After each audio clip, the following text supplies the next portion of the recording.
is large. No, venti is 20. Danny. Yeah. Large is large. In fact, tall is large, and grande is Spanish for large. Venti's the only one that doesn't mean large. It's also the only one that's Italian. Congratulations, you're stupid in 3 languages.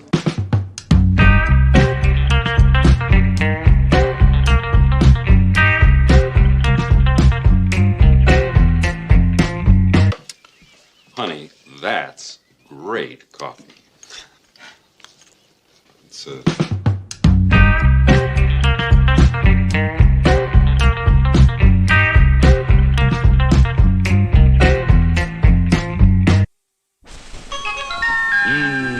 Smell good ground coffee.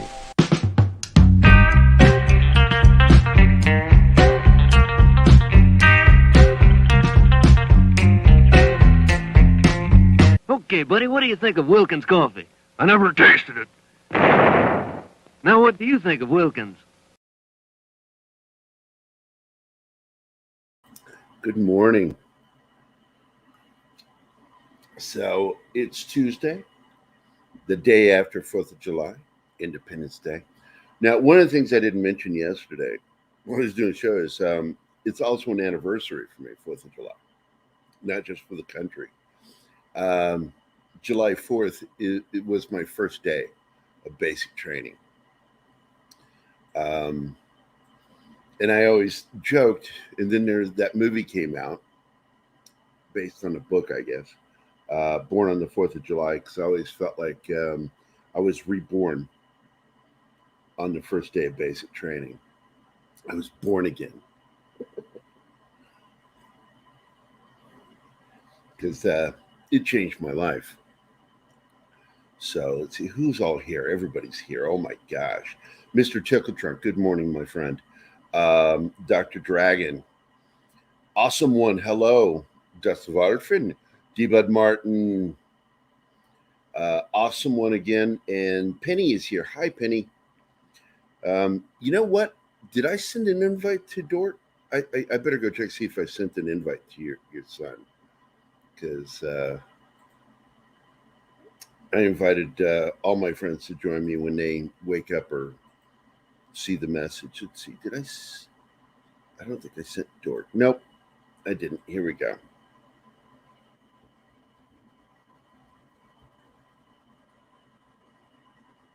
There we go. I've not heard from him in a couple of days. I hope he's okay. Danny, I mean. So, oh my goodness. Raise this up a little bit. There we go. I like this backdrop because that is my old studio. Back when Keith and I first started doing the show. I like to get that look back and that feel of him and me in the same room doing a show.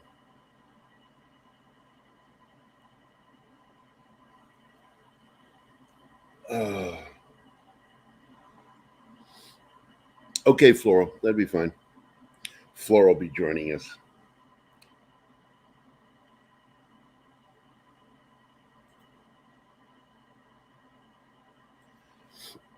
Yeah, I think I messaged him a couple times over the last couple of days, and I've not heard back from him. You know, one of the reasons I became a medic in the Army was because of the fact that I'm a mother hen. I fret over people. It's a weird fucking thing about me. But good morning, guys. Happy 5th of July.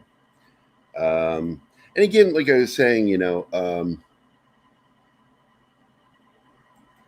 the 5th of July, 4th of July holds that special place for me because it was my first day of Army basic training. And I remember so much about that damn day. It's ridiculous. But well, I guess somebody joined us. I'm sorry, man. That's okay. We are live. I noticed.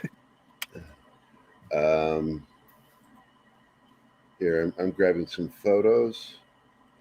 Here we go. Here's a few basic training photos of moi. I'll add them here. Let's see. Let me add some pictures. Let's see if I can add a picture. Oh, I wanted to share this one. This cracked me up yesterday. Honestly, the Star Wars saga is just a story of 3 generations of people bullying C-3PO. That cracked me up yesterday.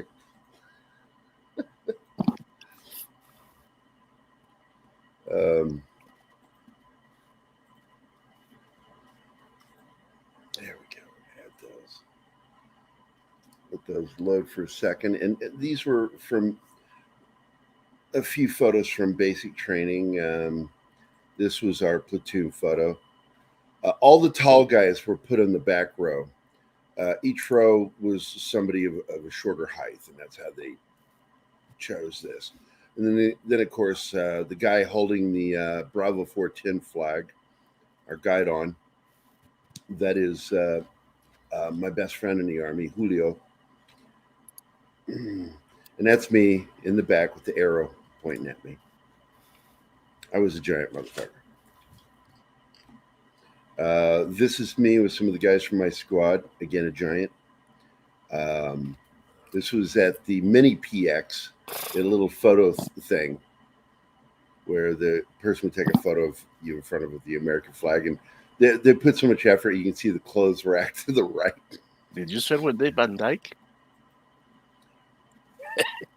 What? Did you serve with Dick Van Dyke? Why do you say that? Because you look like Dick Van Dyke on that picture, man. Oh, yeah. I look like him here, too.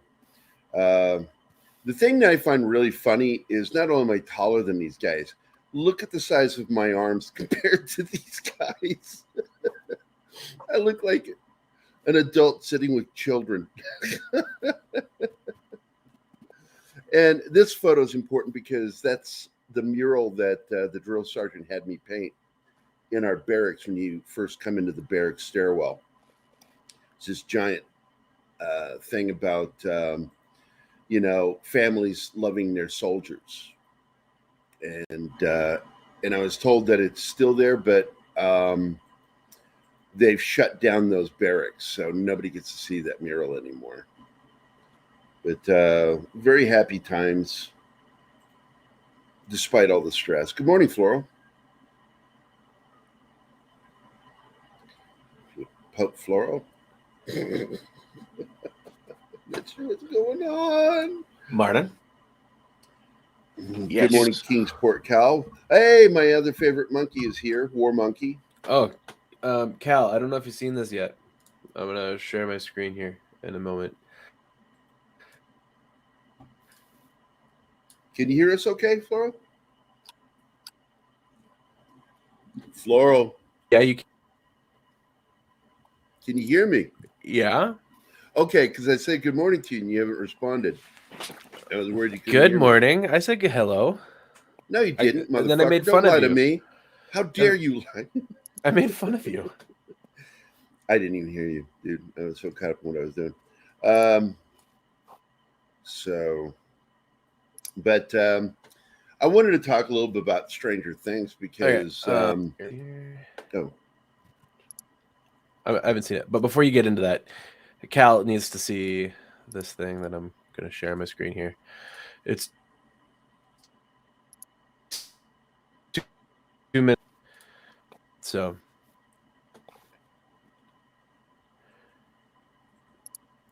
all right, here we go.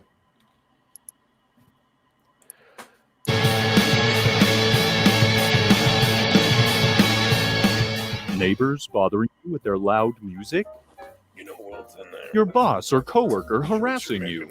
Wait, what? Who said that?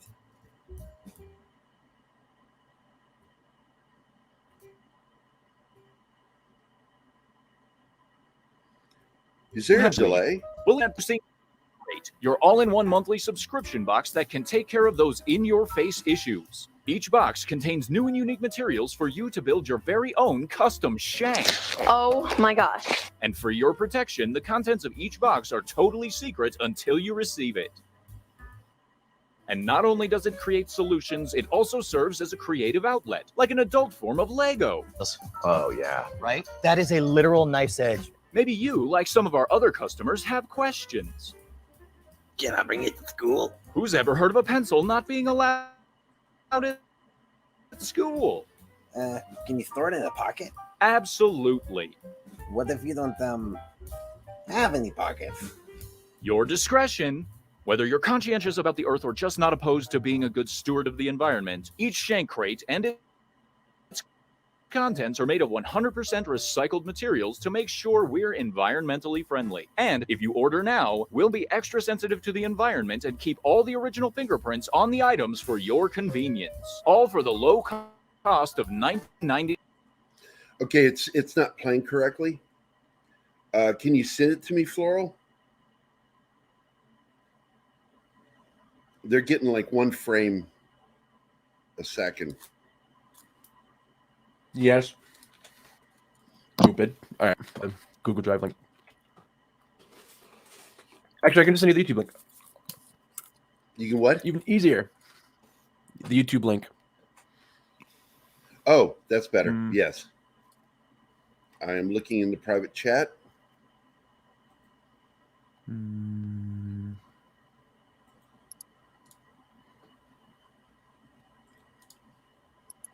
Holy crap, I'm at 285 subscribers right now.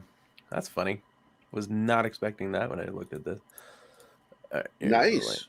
Yeah. Almost at the solid 3.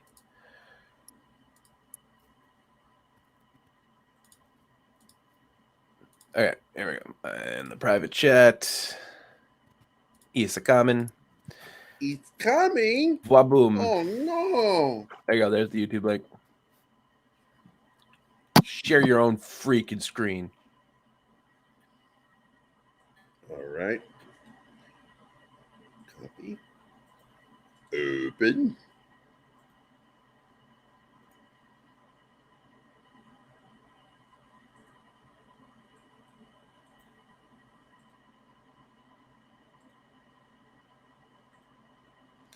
There we go. Now I will share my screen.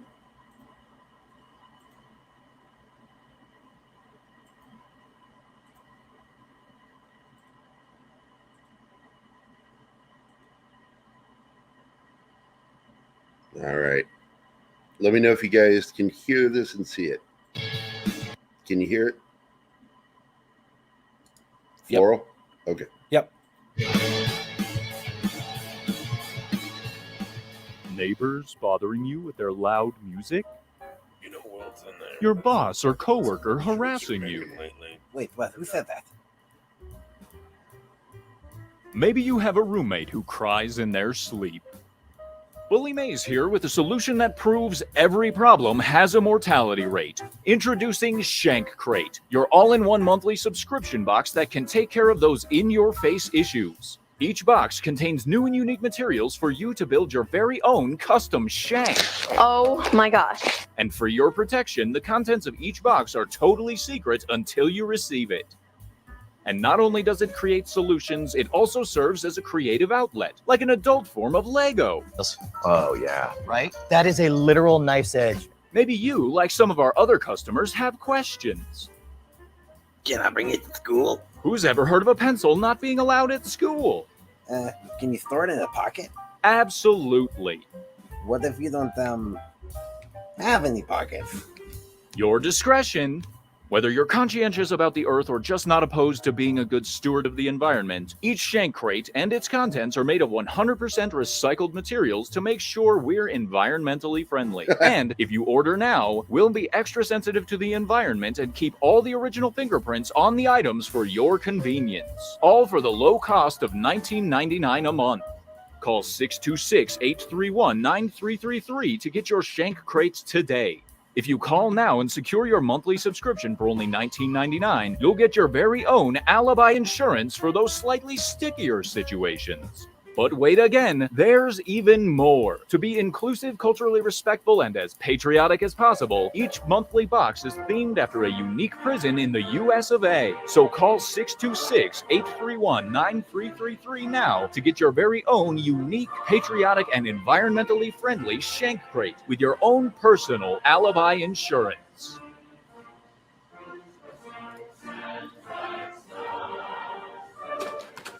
There you go. That's a real number, by the way. Oh, what's it a number 2? Oh, it's not the number 2. No. You have to What call it is to find out. the phone number? Where does it go? I'm not calling it. It goes to something funny. It was a Fat Steven idea. Uh-oh. Then you know. Because I asked him what number should we call, and I was thinking that it. Yeah. So that was pretty good. How long did it take you to make that?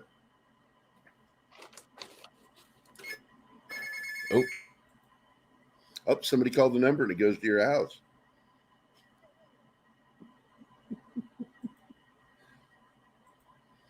But yeah, I see you're still lurking, Mr. Tickle Trunk. That's cool. Groovy, man. Groovy. So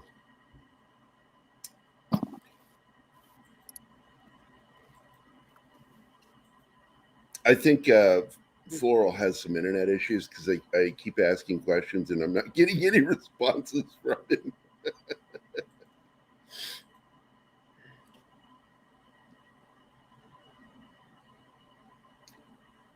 Oh, wait, what's this?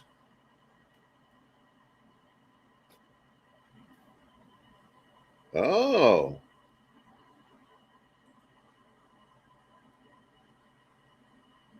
Well, you know,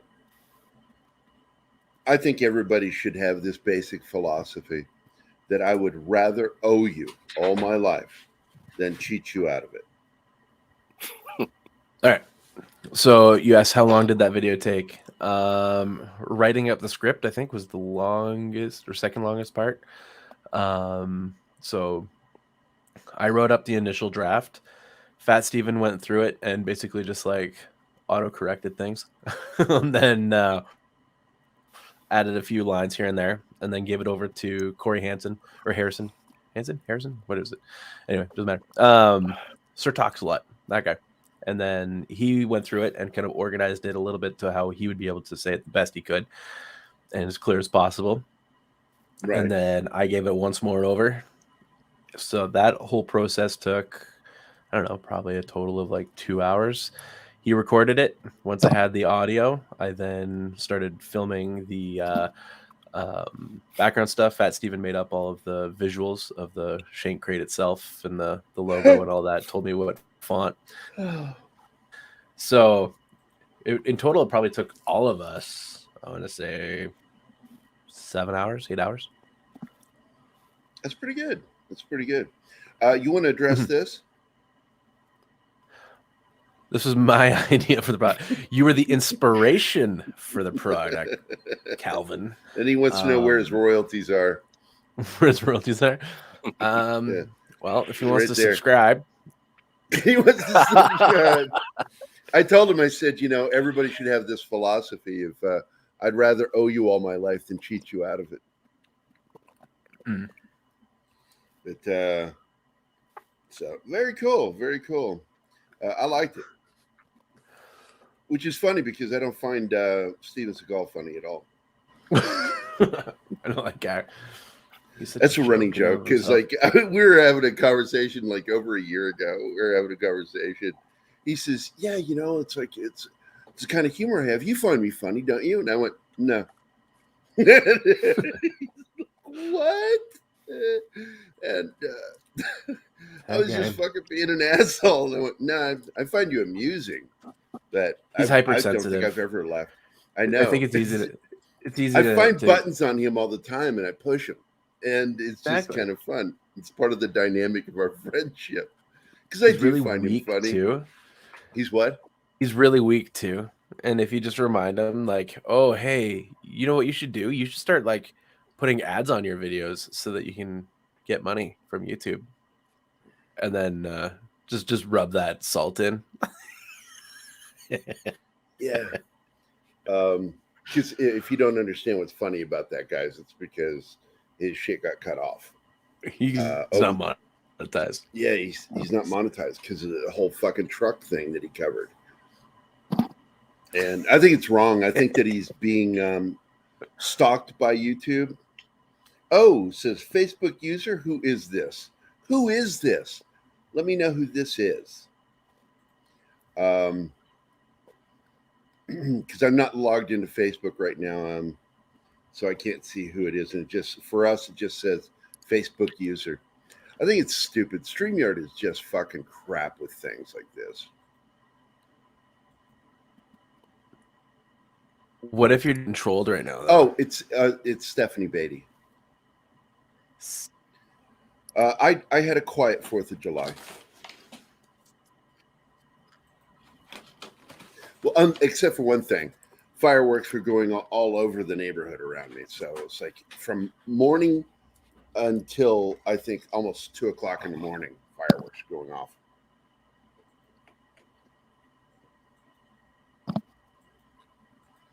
But I invited some friends, not just Floral. I invited Keith. Trolls are fine with me.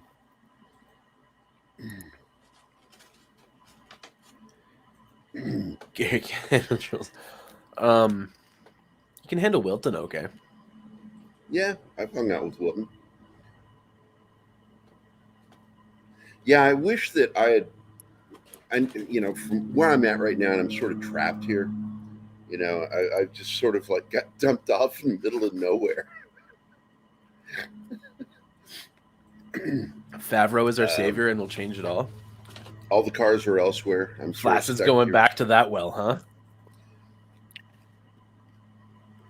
Yeah, he dips in the same well with me.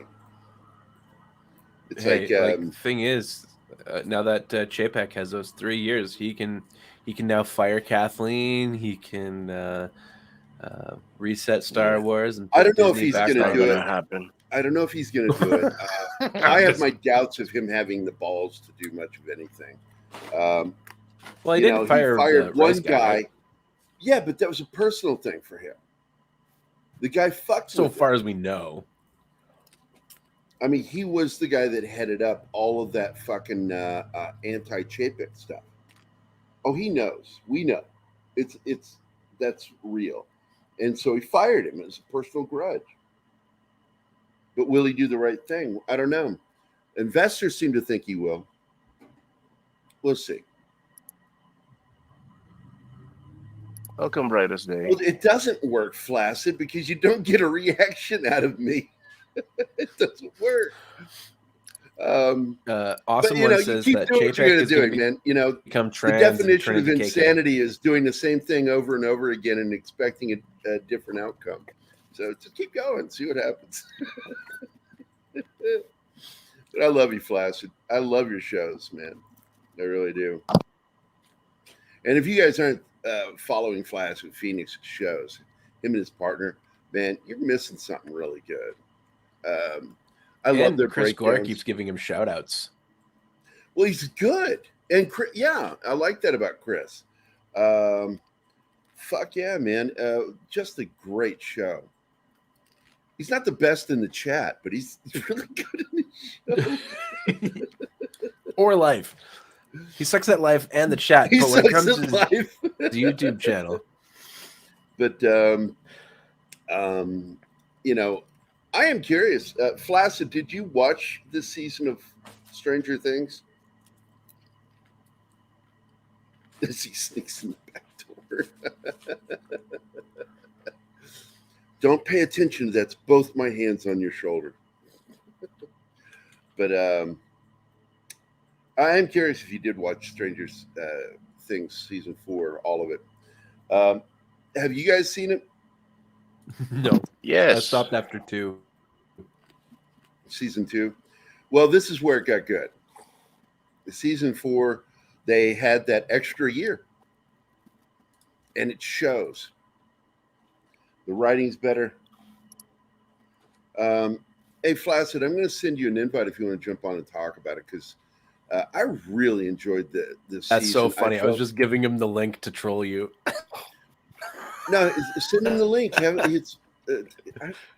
doesn't I did. I already He's sent a it to friend him. of mine. Yeah, he's a friend of mine. I know, but I just thought it'd be funny to send it to, and then you'd be like, "How the F did you just? How did he get here?" It would have been really, yeah, whatever. I'm done. Good. Now you're eating. Yeah, I mean, I've been slowly picking on popcorn, and I forgot to mic my mic. Mike, your mic. You're doing real good with the words today. There was a kernel right at the tip of my tongue there, and I was trying to slip it back as I said it. You know, I tried something this week. Never had before. It was the Being a man. popcorn version of Cheetos. There's no kernels Popcorn. in it. I don't know how they did that. There are no popcorn kernels in it, but it's popped corn, and it's You just really gotta fucking good. If you just kind of shake it, you can get all those kernels at the bottom. No, I mean, I've never had a popcorn, that didn't have a little part of the kernel in it. Oh, okay, like the shell. These are they're like Cheetos. It was really weird, but I could taste the popcorn part of it, and it was really fucking good. I was going to eat like a single serving. It's a 2-serving bag. I finished both servings. I was like, God damn it, that was good.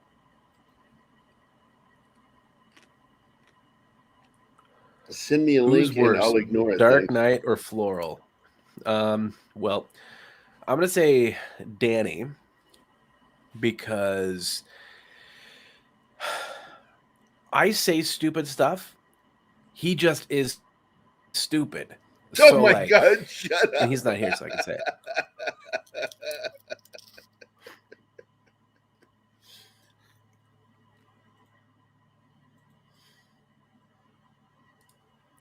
That's a fair answer, though, right? I always make sure I let my friends have shows. A little biased, maybe. Yes. Fat Steven just know. made a funny about sharing her show. So anyway, I can be honest. Well, one thing, this is, in my opinion, the best season. I think it outdid season 1, which I didn't think was possible. And there he is, patriotic Flaccid Phoenix. Yeah, patriotic as always. All rise. All rise. I'll play. Except for Flaccid. All rise for Gary's national anthem. Oh my God. Oh my God. Yeah, Stranger Things 4 is really good. I couldn't believe how good the first half was. And I was stunned at what they So, are you did. going full on spoilers? Because I don't mind. Yeah, because you might want to bail. No, I'm just saying because spoilers don't really 'Cause bother me. I'm just also saying gonna so be if someone talking else is about- in chat and they're going to be one of those crybabies, kind of Well, like like when the name of this episode today is Where We're At Now and Where We're Going.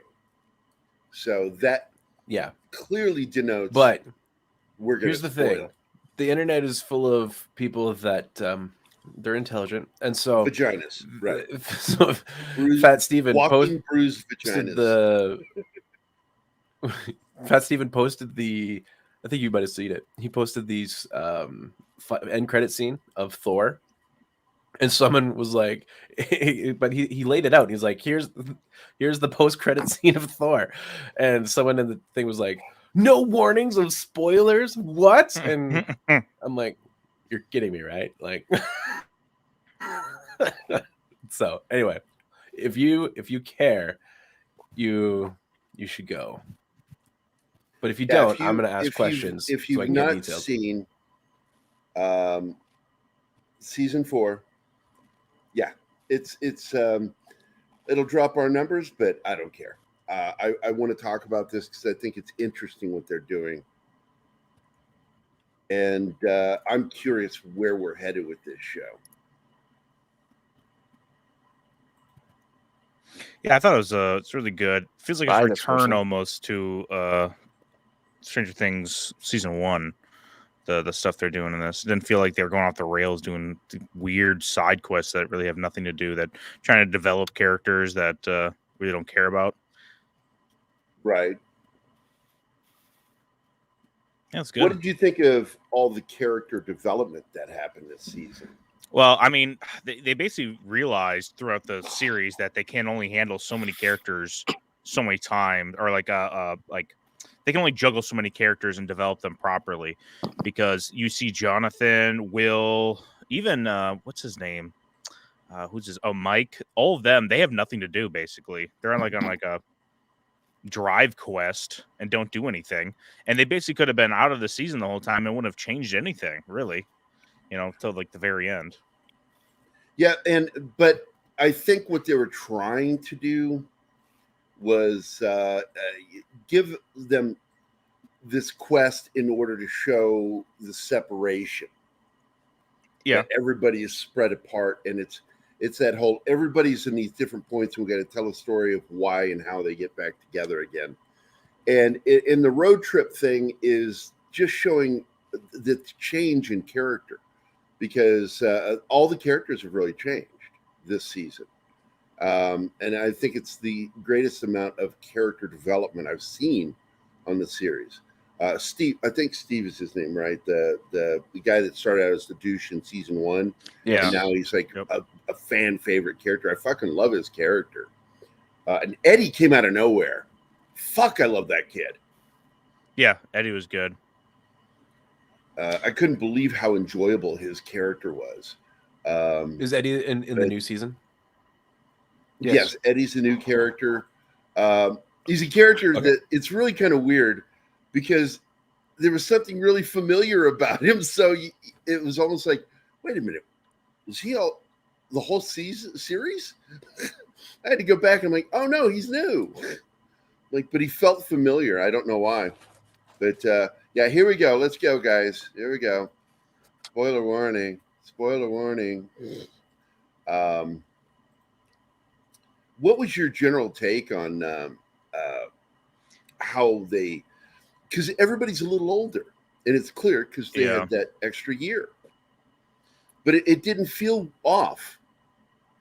No, to me. Yeah, it didn't feel off. But my general take of it all is the acting's great throughout the whole thing. I'm trying to think of anyone that has a bad performance in this. As much as I really didn't care, I mean, it was interesting what Will's kind of development becomes, that he has a thing for Mike now, even though I was like, okay, whatever. It's not like, it doesn't make or break anything for me.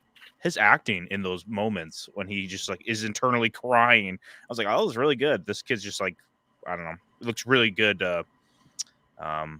in those moments. But what's great about the series is the actors and the characters they're portraying, because you're fixated on those things rather than, okay, what about this plot hole now? Okay, this doesn't make sense continuity wise, because after you don't have any characters to kind of talk about the key jangling, like people talk about with Easter eggs. If you key jangle with good characters, you won't even usually get to the plot holes in the movie or TV show. So I think the characters are the best thing about it. Yeah, I do too. It's a character-driven show, and you have to care about the characters in order for it to work, which is important, because a lot of shows forget that. They don't know how to do it. Star Trek, the current iteration of Star Trek, really has a problem with understanding that you have to build a character before they have a tragic death, right? For it to matter to you. Otherwise, it's just fodder in the story, and it means nothing.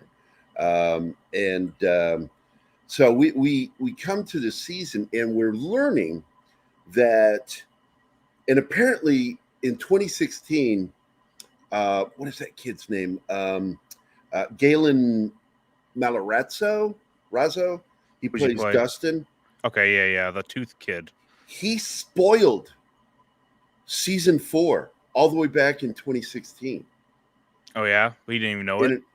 No, well, he was talking about what the brothers had told him, that it was number 1 all along.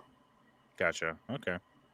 That everything that's going on, that she 11 created the Upside Down to put number one there and hide him, and he created what we're dealing with. All these things are leading to number one. He spoiled this in a morning interview back in 2016, and I watched the video recently going, oh my God, he really did. Yeah, it's interesting that they had like that thought not fully developed in the story yet to put on the screen. Yeah, I mean, they had a really good general idea of where they wanted to go, but with working with the cast of characters, you know, there were going to be changes along the way. Right. But the fact is, they had that one kernel of plan all the way back when they created the show. And but like this season, one thing that we did see that was absolutely not their original idea is what happened with Hopper.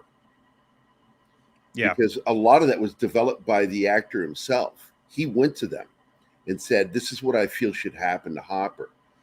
Now, the one thing I said that should have been happening is that there should have been more about them being, it should have been more of a gladiatorial thing. And an experiment thing? You're saying, where we see, because it was clear they've had these creatures for a while there at that prison. So we should have seen more fighting to the death. Yeah, they were. Yeah, they just do it at the end, right? Where they're like, "Oh yeah, you guys are going to be sacrificed there." You should have been like you said, games. It should have been all along. I felt like they should have been having gladiatorial battles, and if you survive, that's great. And he and the Russian should have been the two that, because they team up together, that they're two that really make it all the way to the end. And I think that would have been a little more interesting for the audience. But it's still, I enjoyed what they did. Yeah, pretty good character development with those two characters as well. And I like, who's his name? Gerry was annoying, but I'm trying to think of the other guy. His the bald guy with the beard. Oh shit, that's Murray. Yeah, Murray. Murray was good in this as well.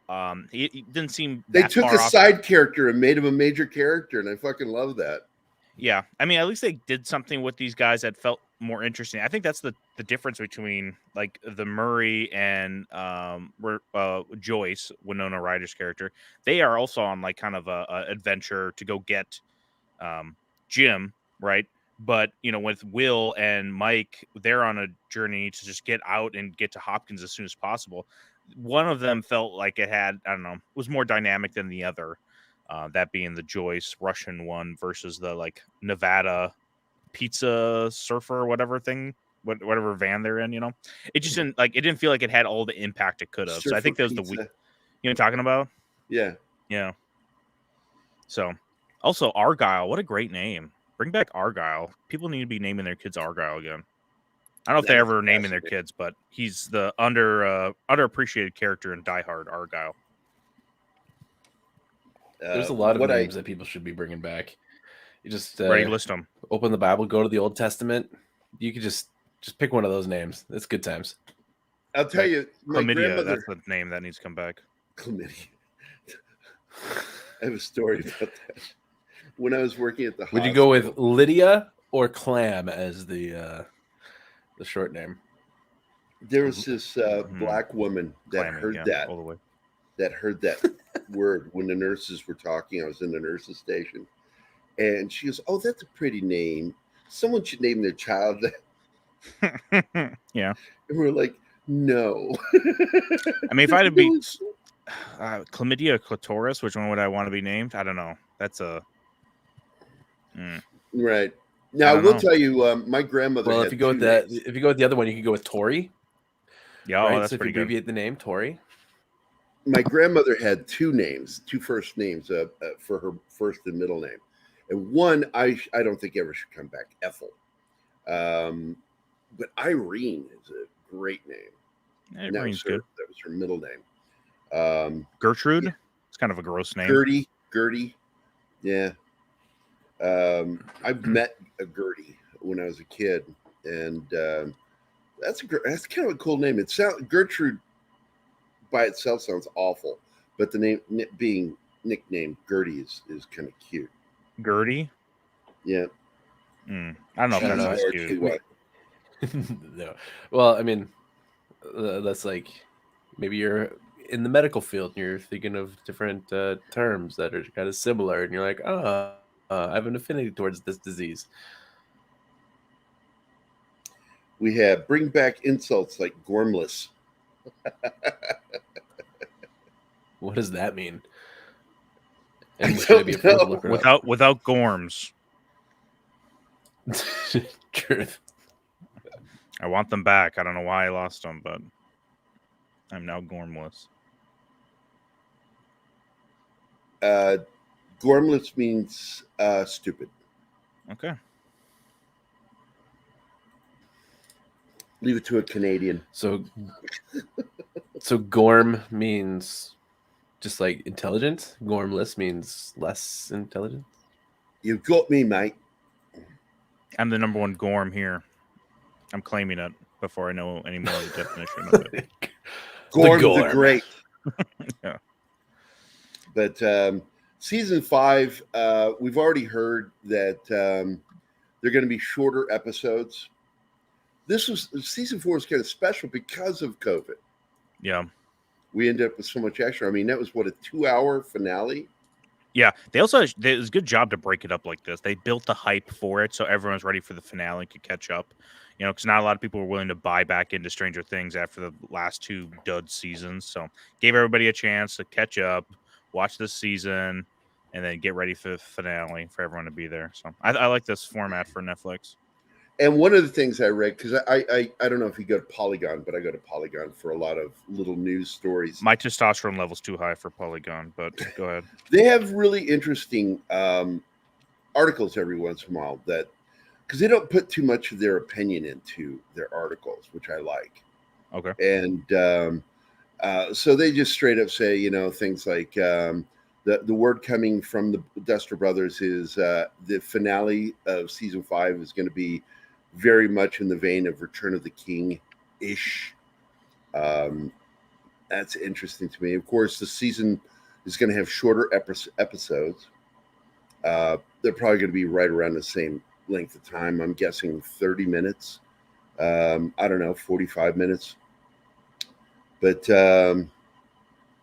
let's see. And it is the final season, which is good. I think it's a good way to end it. When they say like Return of the King, are they saying like 11's going to be in a bed and a bunch of people are going to take turns jumping in it and be excited? Is that what they mean? No, I think they mean like Lord of the Rings. Just yeah, that's like big epic thing. But one of the things I'm expecting is that one, I forget his name, his character's name, but one is hiding inside of Max. I think. Oh yeah. I don't even think Max is even there. I think so. The Max other way got around. left in the underworld or the upside down somehow. Max is inside one. He consumes, and in the moment she died, she should be part of him. Yeah, so it's going to be interesting to see what they do. I think it's interesting that also Netflix doesn't have that show anymore. The behind the stories or whatever that they did for one season, where you'd see interviews with the cast and some of the cast would host the show. Yeah. Because everybody sort of noticed just how creepy the Duster Brothers were. Oh, they're creepy? Yeah, on that cool. show they were. There was just something really off about them, and there was a lot of comments about it, like, what is their fixation with kids? and I read like all over the internet that people were like, they're kind of cringy, creepy, way too much into kids. Well, that's just So nice I think look they into canceled Hollywood. doing it.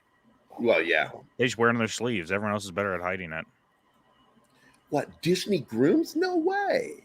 But I don't know. We've got Dr. Martin is dead, but we know that Dr. Owens is still alive, but he's still handcuffed down there in that thing. Yeah. It's like, I hope somebody fucking saves him. They just sort of left him. Well, the military got him at the end. Well, we didn't see it. That's all off camera. They come up. All their vehicles are destroyed by 11. Uh-huh. But we know he's still down below, handcuffed. Well, the officer comes face to face with Dr. Owens at the end there and talks to him. Yeah, but then he walks away from it. You think he's leaving him down there? And I'm like, I think he was going to. I think he was going to leave him. But now they're trapped there. And they've got to find a way to communicate with the outside world. But they killed pretty much everybody that works there. So good luck finding a way to communicate with the outside world with all your shit destroyed. I think the only thing that bugged me about the show, and it's been this thing, is this goes back to my irritation with Hollywood and with even in comics, where they show military personnel as bad guys. And they make soldiers look bad a lot on Stranger Things. They did it in the movie Super 8 too, J.J. Abrams. I dislike that. It's okay if you show people in authority being a bad guy, but when you show the soldiers, don't show them as automatons. Soldiers are bothered by things that they do. But they actually have the guys in the helicopter like, I want to kill this kid. Fuck you guys. Based. Yeah, I think a lot of them, they do that with a lot of like foot soldiers, like you said. And I don't think they really discriminate. And they're like, well, the U.S. soldiers are the ones that are just heartless and everybody else is fine. Because they do it with the cops as well in the town, without any discrimination against ideology, skin color, sexual orientation. They're pretty good about that. So I'll say that's pretty good in the series. Yeah, I wonder what they would do, if they ran into a black lesbian trans cop. What would you do? I go, would you need a really? cigarette? Yeah. What are you doing later? But I guess it would matter if it was male to female or female to male. Does anybody else on the panel have any opinions on this hypothetical situation? What would they do if they came across this? Oh, Floral had to take a break because he knows what he had to go to that website. You're good. I was just looking at something for work here. What were you guys saying about me? We were saying, what would you do if you ran into a black lesbian trans police officer? Quick.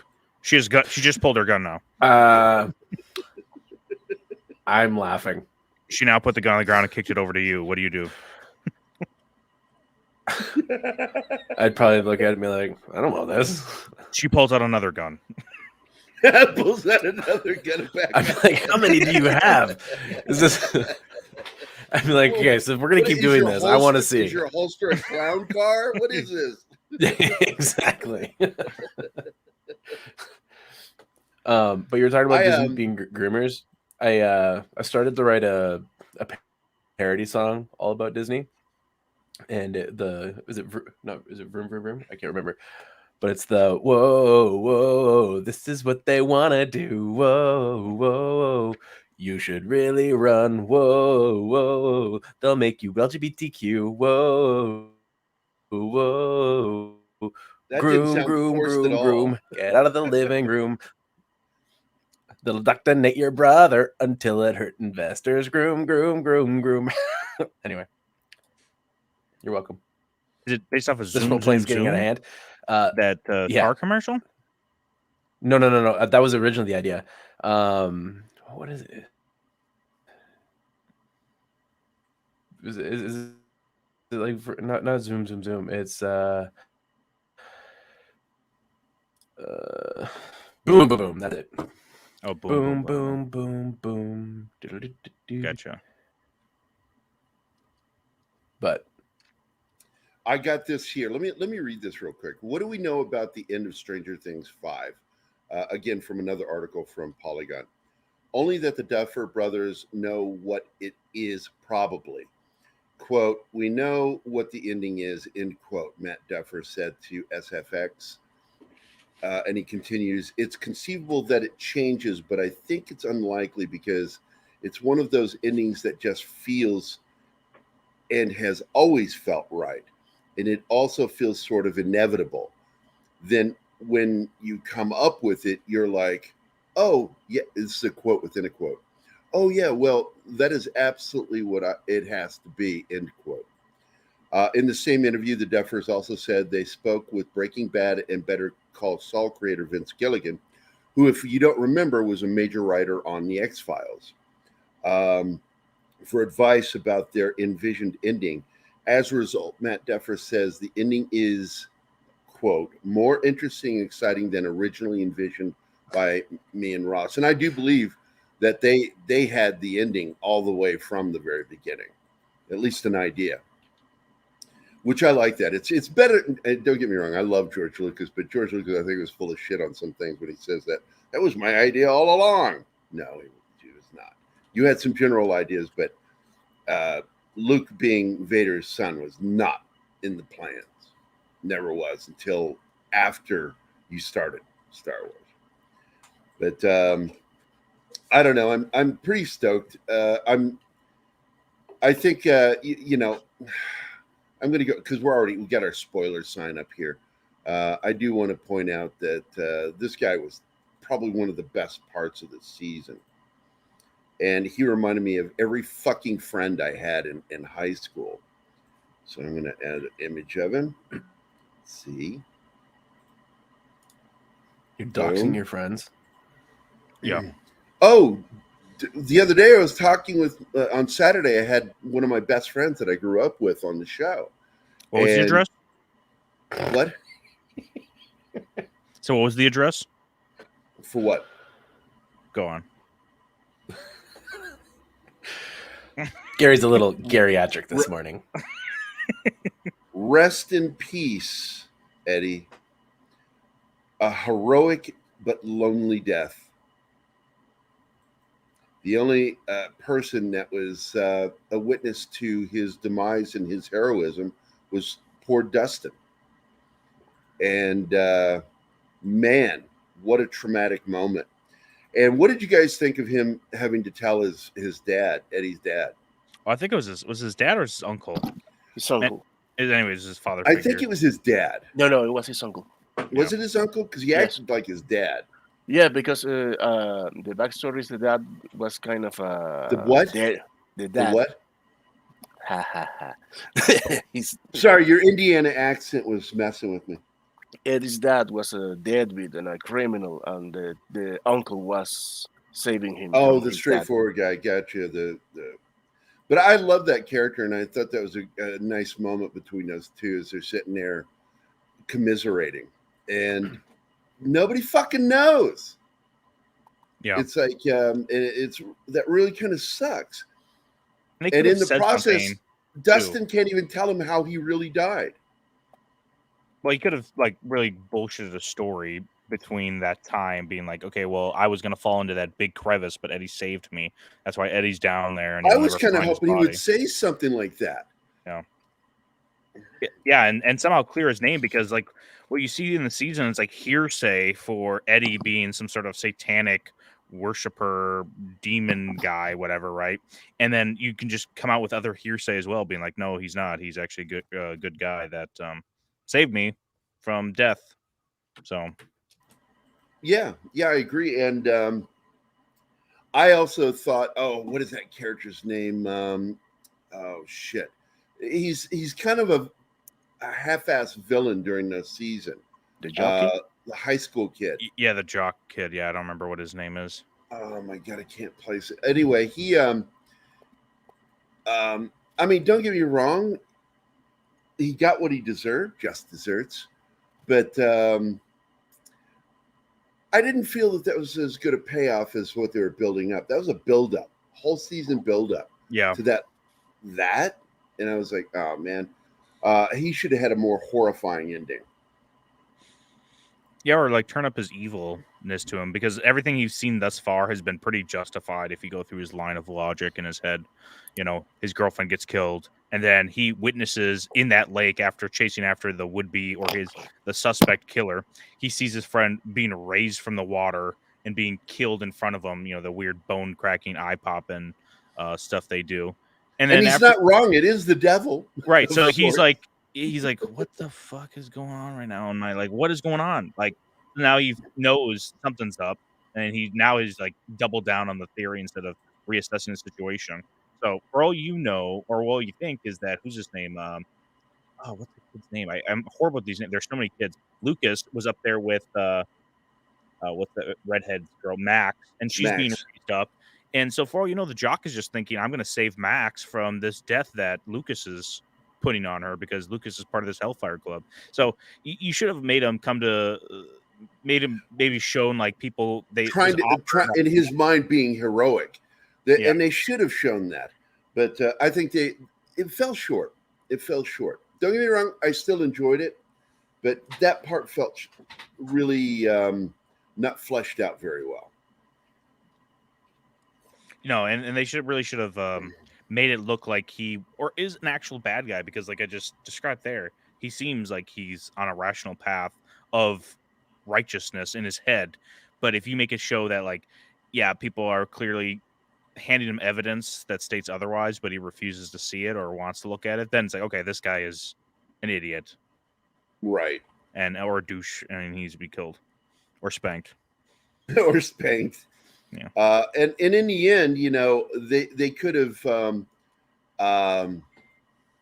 made it all about just not liking nerds.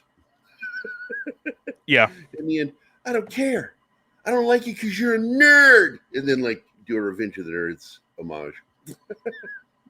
Yeah, how much culture has changed now where the nerds we dominate everything. Yeah. Well, I mean, even back then, it was funny that they make a reference to Mordor, and nobody knows what he's talking about, or at least the main group of them. The popular kids don't know what he's talking about. Eddie says he's like, okay, time to go to Mordor. The Shire's on fire, and no one knows what that is. The popular kids, I should say, like Steven and Nancy, probably because they've never read Lord of the Rings, and there's no movies at that point, except for that stupid 70s cartoon. It's trash. Hot take. Now, I don't know if you guys watch Rich Eisen. I do. I watch him because he has some great interviews. And he had what's his name? Stephen Root on recently from King of the Hill and Barry and News Radio. And he's one of my favorite actors. But it was a great episode. But what I really thought was interesting, because Max made his career working in athletics and sports for NBC. And during the thing, he says, well, we're all nerds. I just happen to be nerd for sports. Yeah. And I was so appreciative of him saying that, because I've made fun of my brother-in-law so many times because he's read Lord of the Rings, loves Lord of the Rings, loves all of the stuff by J.R.R. Tolkien, loves Star Wars. And I called him a nerd one day, and he got really fucking angry at me. And I just decided I'm going to just keep pushing this fucking button. And he came walking in to watch, because he's a big Pittsburgh Steelers fan. He came in to watch a game on the big screen.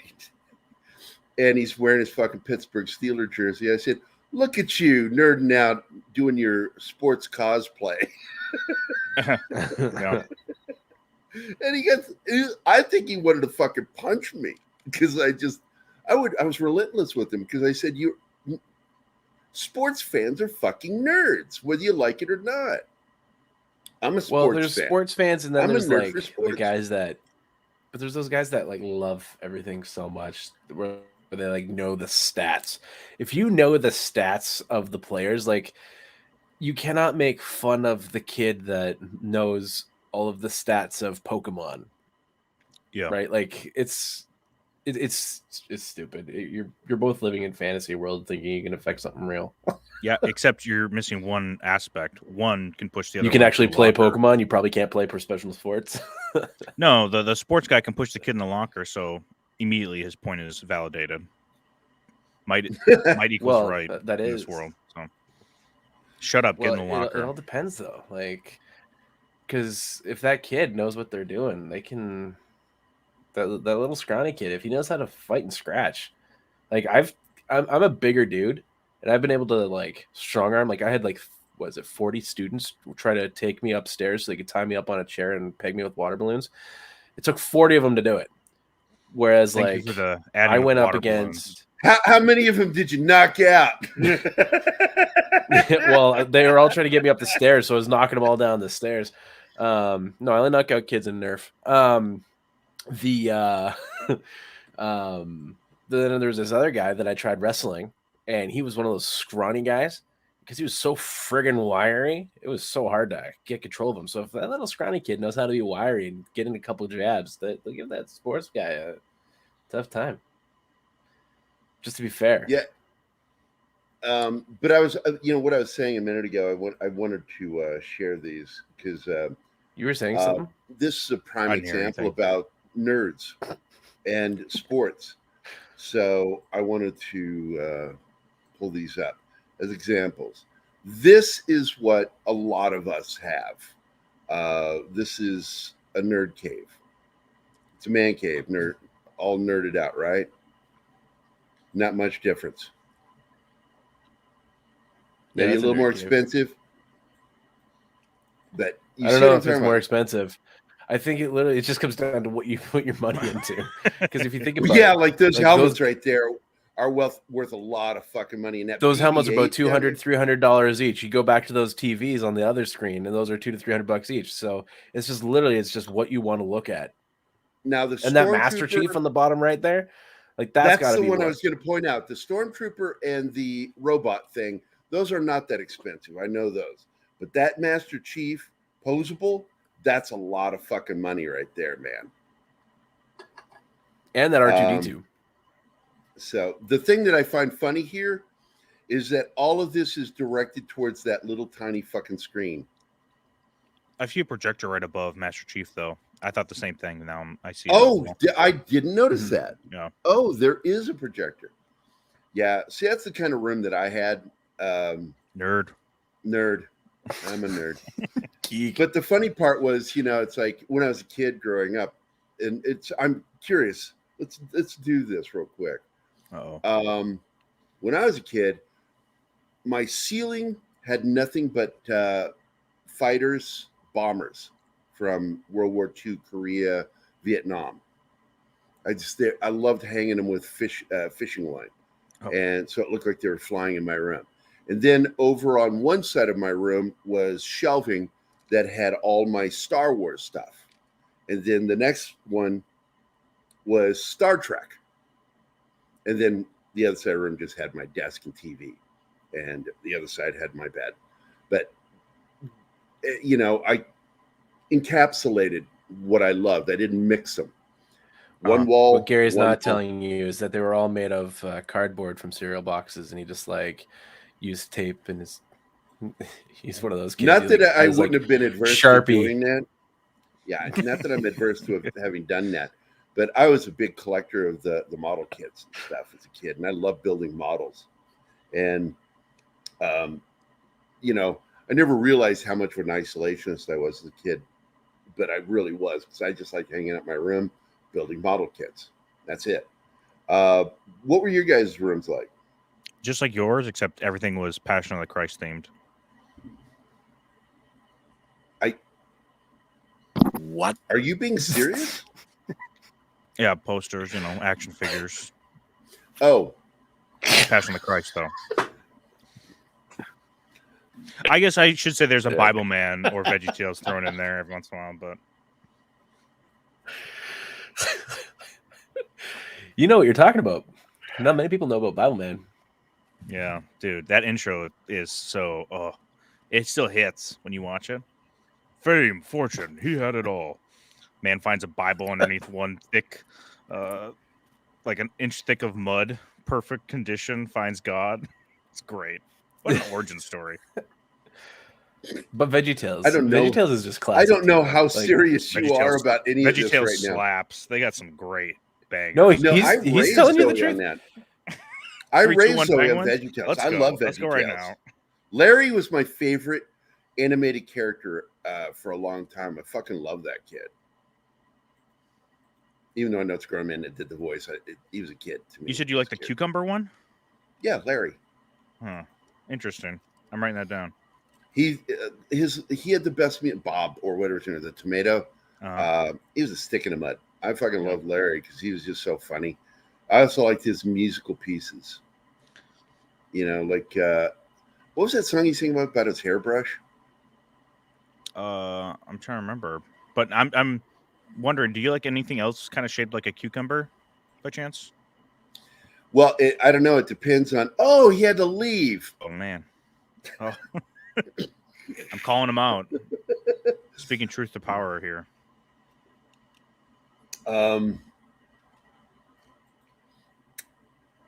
So, Flora, what was your room like? You haven't answered.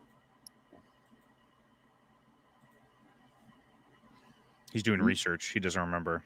He doesn't remember. Martin. Well, books. Were there nerds in Venezuela? Oh yeah. Indiana? Oh yeah. Mostly Venezuela, Indiana, Venezuela, Indiana. I'm glad you're enjoying that. I do. So, did you nerd books, right? You know, like fantasy, sci-fi, shit like that? No, not really. Mostly encyclopedia. I'm a real nerd. I read encyclopedias, and well, maybe one or two classics. Beside the books, I had my Star Wars collections and my military planes and helicopter models. Fuck, I miss them so much. Did you collect any? I mean, you guys had American Entertainment Dinner or no? Yes, yes. It's pretty much all that we have. That's interesting. Now, I actually can empathize. Oh, we lost Floral. I can empathize with some of the stuff because with encyclopedias, but with my dad, it was history books and biographies, which is why it's still one of my favorite things to read. Is history books and books about either a celebrity of the old days or famous military figures. I would read about them, and but my dad had an old fucking 1930s Webster dictionary, big. You could kill a man with it. It was so heavy, and I had to learn a new word every day. You know, he would pick a word for me, and I would have to, you know, write about it, shit like that. That's why when I saw the movie Say Anything, when the girl's character, you know, had that dictionary with all the tabs, I was like, oh shit, that's a thing with other people. It wasn't just me with my dad. Yeah, my mom did that to me. She assigned me some number of topics of each volume of an encyclopedia, and when she went get back from work, I have to talk about it with her. Yes, very similar. Yeah, I empathize with that one, man. But I really was still also a sci-fi nerd. I had a lot of science fiction stuff, and I was really into that. Now, and it's really funny you bring up the Christian aspect because I was a devout Catholic growing up, and I had on right above my desk, I had my crucifix and a picture of the Sacre Coeur, the Sacred Heart of Jesus, and that was always up above my desk, and it was only replaced once, and I did it to fuck with my dad. Because on one wall, I had near my bed, I had a poster of Farrah Fawcett looking a little too sexy, and he tore it down off my wall. He says, "I won't have that." So I went to Kmart and I bought a Dukes of Hazzard poster of not John, but the other guy. I can't remember his name. Dave Filoni. It's not his name. Shut up. Anyway, it was a picture, and he's got his blue jeans a little low, and his tummy hair is clearly edging on pubic hair. And I bought it just to fuck with my dad because it made me angry that he tore my Farrah Fawcett down. So I posted it up on my wall, which, you know, was a flaming gay thing to do, but at the same time, it was a way of fucking with my dad, and it completely backfired because my dad had no trouble with it. He walked in, saw that, a manly man, and just walked out. And I'm like, I'm trying to say I'm gay, Dad, and you're okay with that. You're pissed that I was dared to have a heterosexual, sexy poster of a woman, but you're okay with me having clearly an edgy fucking photo of an actor possibly showing some of his pubes. Did that to open some eyes to you about your father's? No, I made fun of my dad for years. Okay. I'd say things to my dad. Well, you really do talk about gay people a lot. Why is that? Same reason why you like Larry over Bob in VeggieTales. Well, in VeggieTales, look, I'm going to tell you something. Tomatoes are delicious, but cucumbers are nutritious, and they're good for you. Depends where you put them. Yep. And there you go. I got a question. Has anyone seen Thor 4? I bought a ticket. I'm going to go see it. No, I'm not going to watch it. No, why not? I'm just tired of all the comedy. I don't mind a little comedy, but Taika Waititi, I like a little bit of reverence. Taika is irreverent. He's always. There's nothing that he's going to be reverent about. And so I'm like, saw it, done that. I'm not interested in that. And a repeat of Ragnarok. Yeah, I don't know if I really liked Ragnarok all that much compared to what it could have been. I think it was fine. I just think it was supposed to be a more Planet serious. Hulk. Yeah, if you take a more serious route to it, it could have been a way better Yeah, movie. but when you got Taika, you're not going to get that. That's the problem with Taika that I have. Yeah. Now, when he's managed, like when he works on other stuff, he can do stuff because he's being managed. But with Marvel, they just sort of let him do his thing. And if you let him do his thing is going to be irreverent humor. He's going to take something that you revere and he's going to shit on it.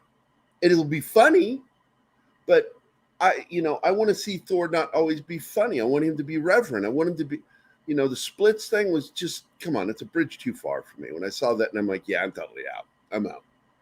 Yeah, he needs to be like dialed back just a little bit. And I think he does, I don't know if that's him or if that's Marvel's influence on him and his decisions when it comes to making the jokes for these movies.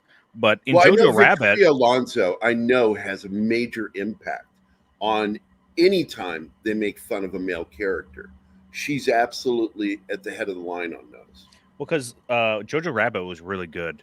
I love that movie. And it really rode the line between really funny and dark. Dramatic. Yeah. It was dark.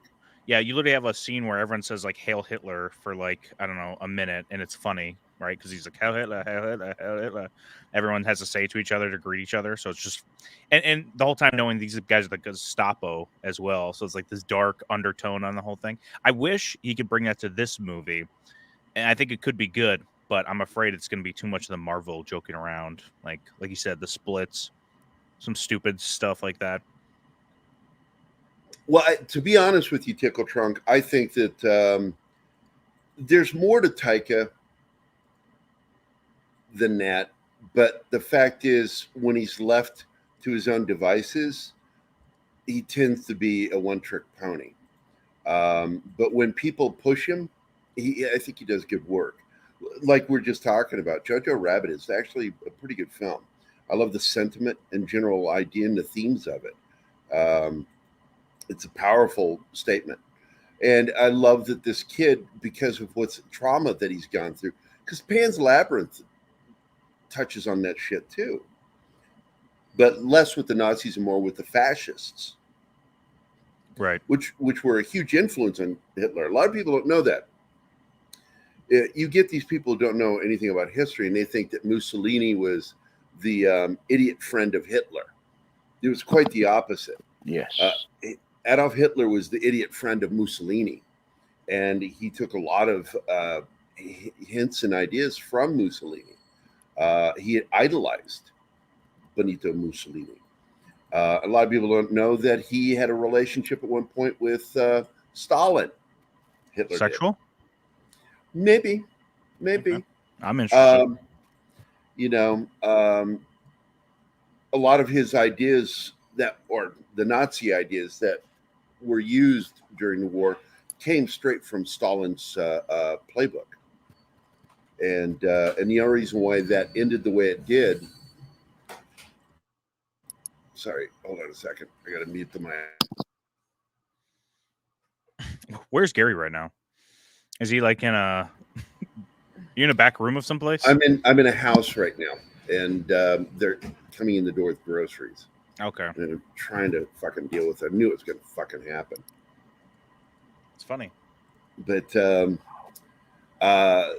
Stalin, when they were partners, they were friends, and then Stalin's like, oh no, I will have to be supreme leader. And Hitler's like, no, I will be. And that's where they parted ways, because Hitler wasn't going to fall under the thumb of Stalin. He wanted his own thing. He wanted Europe. And so there you go. That's how that happened.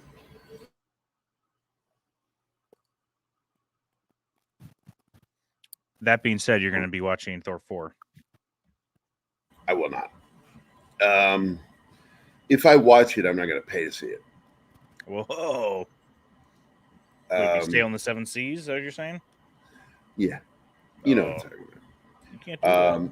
I will not give them my money for that. I'm pretty much done with... what's this? Booze Who? I don't know who that is. They don't show us on StreamYard who you are, so identify yourself, Miss, whoever you are. Say your name and then your comment on Facebook. What's this? Okay, hold on. Hitler and Stalin, A Tale of Two Thumbs.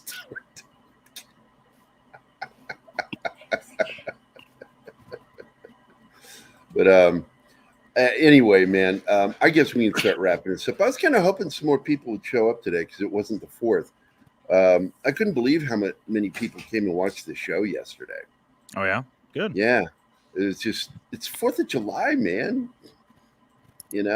Fuck, even Mexican Iron Man showed up. Well, I mean, he's Mexican, so I mean.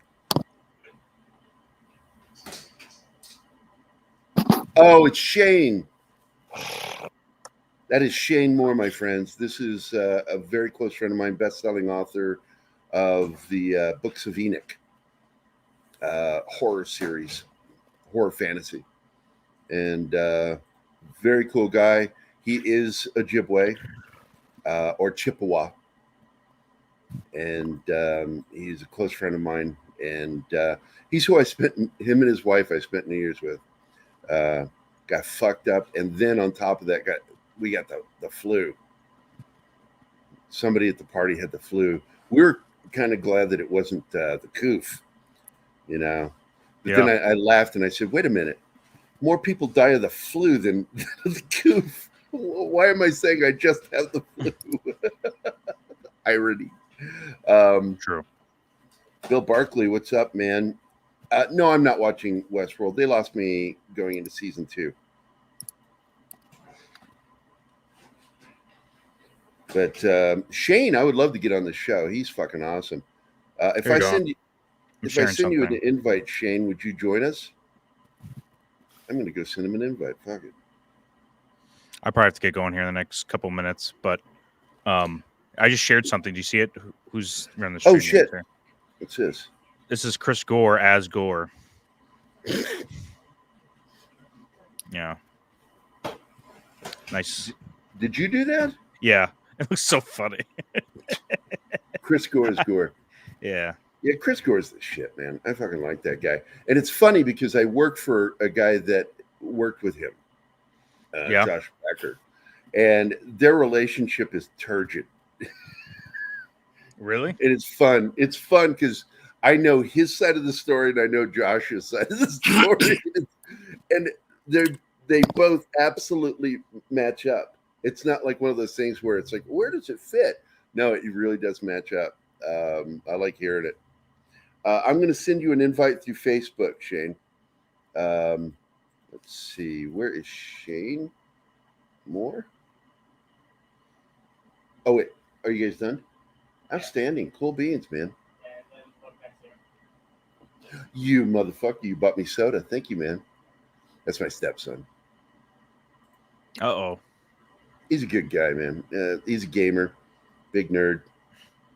He's a gamer. Yeah, I get you. And he's gay. Would you refer to yourself as gay?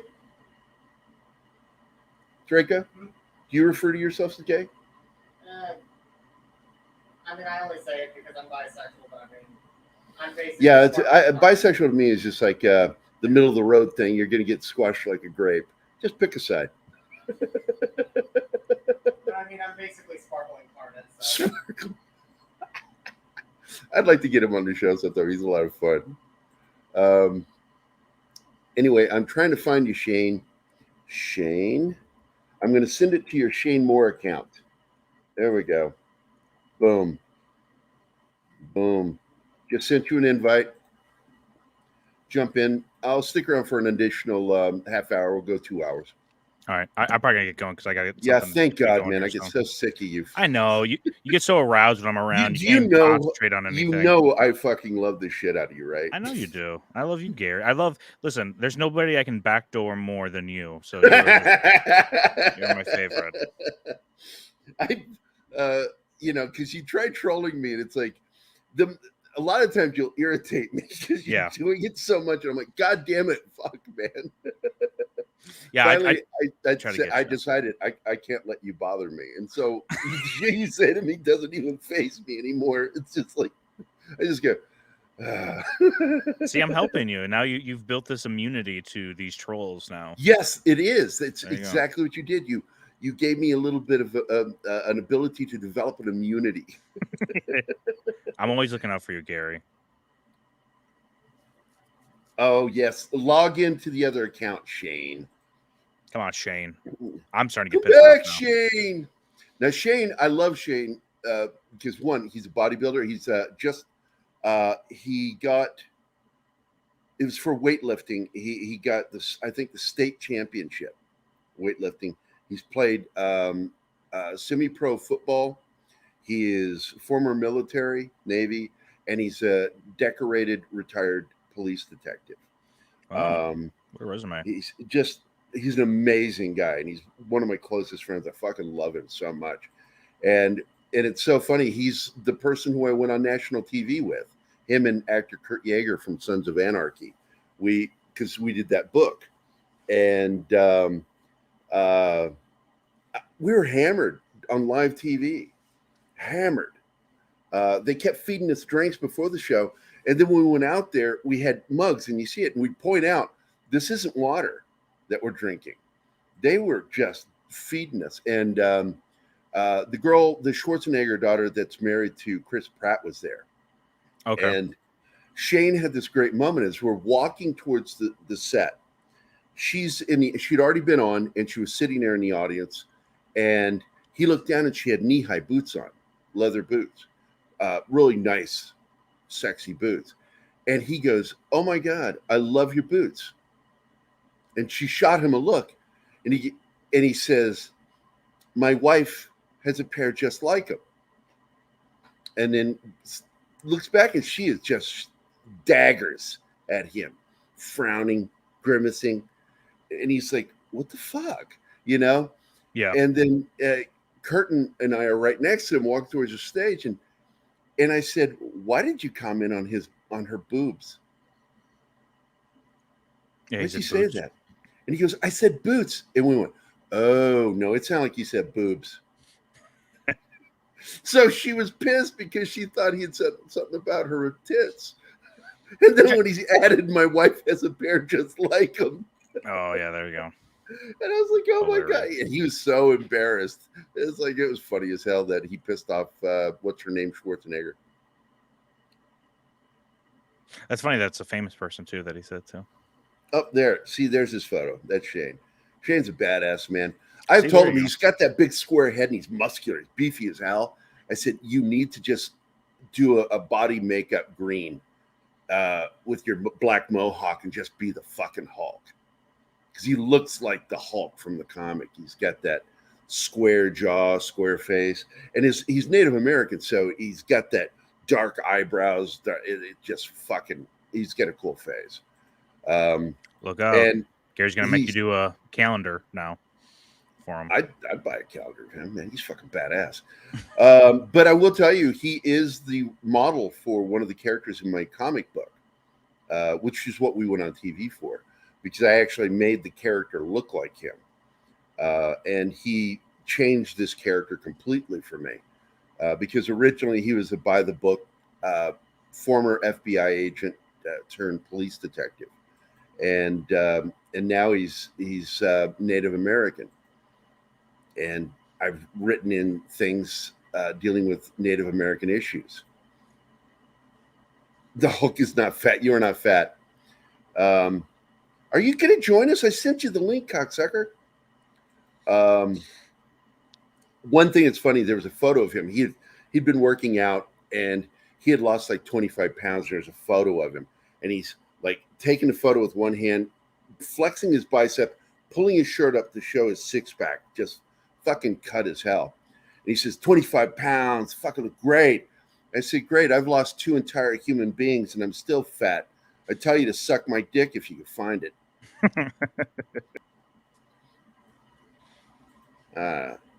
Okay, funny. let me try the ISO account. Here. I have to get it going, but it's been nice talking to you, Gary. I'm gonna probably try to jump on more often. I got some time coming up. Yeah, in the mornings, man.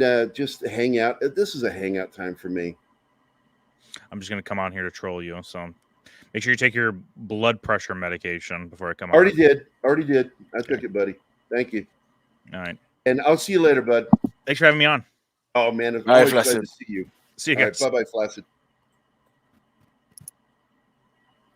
All right, I sent you the link through your Naiso account. His Naiso Maikan is his Facebook page for personal stuff. So I just sent it to him. But yeah, I love Flaccid. He fucking cracks me up, man.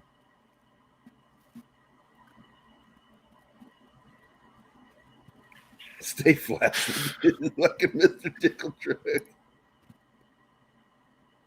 Well, I've sent it to both your accounts. I sent it to you. I sent it to both.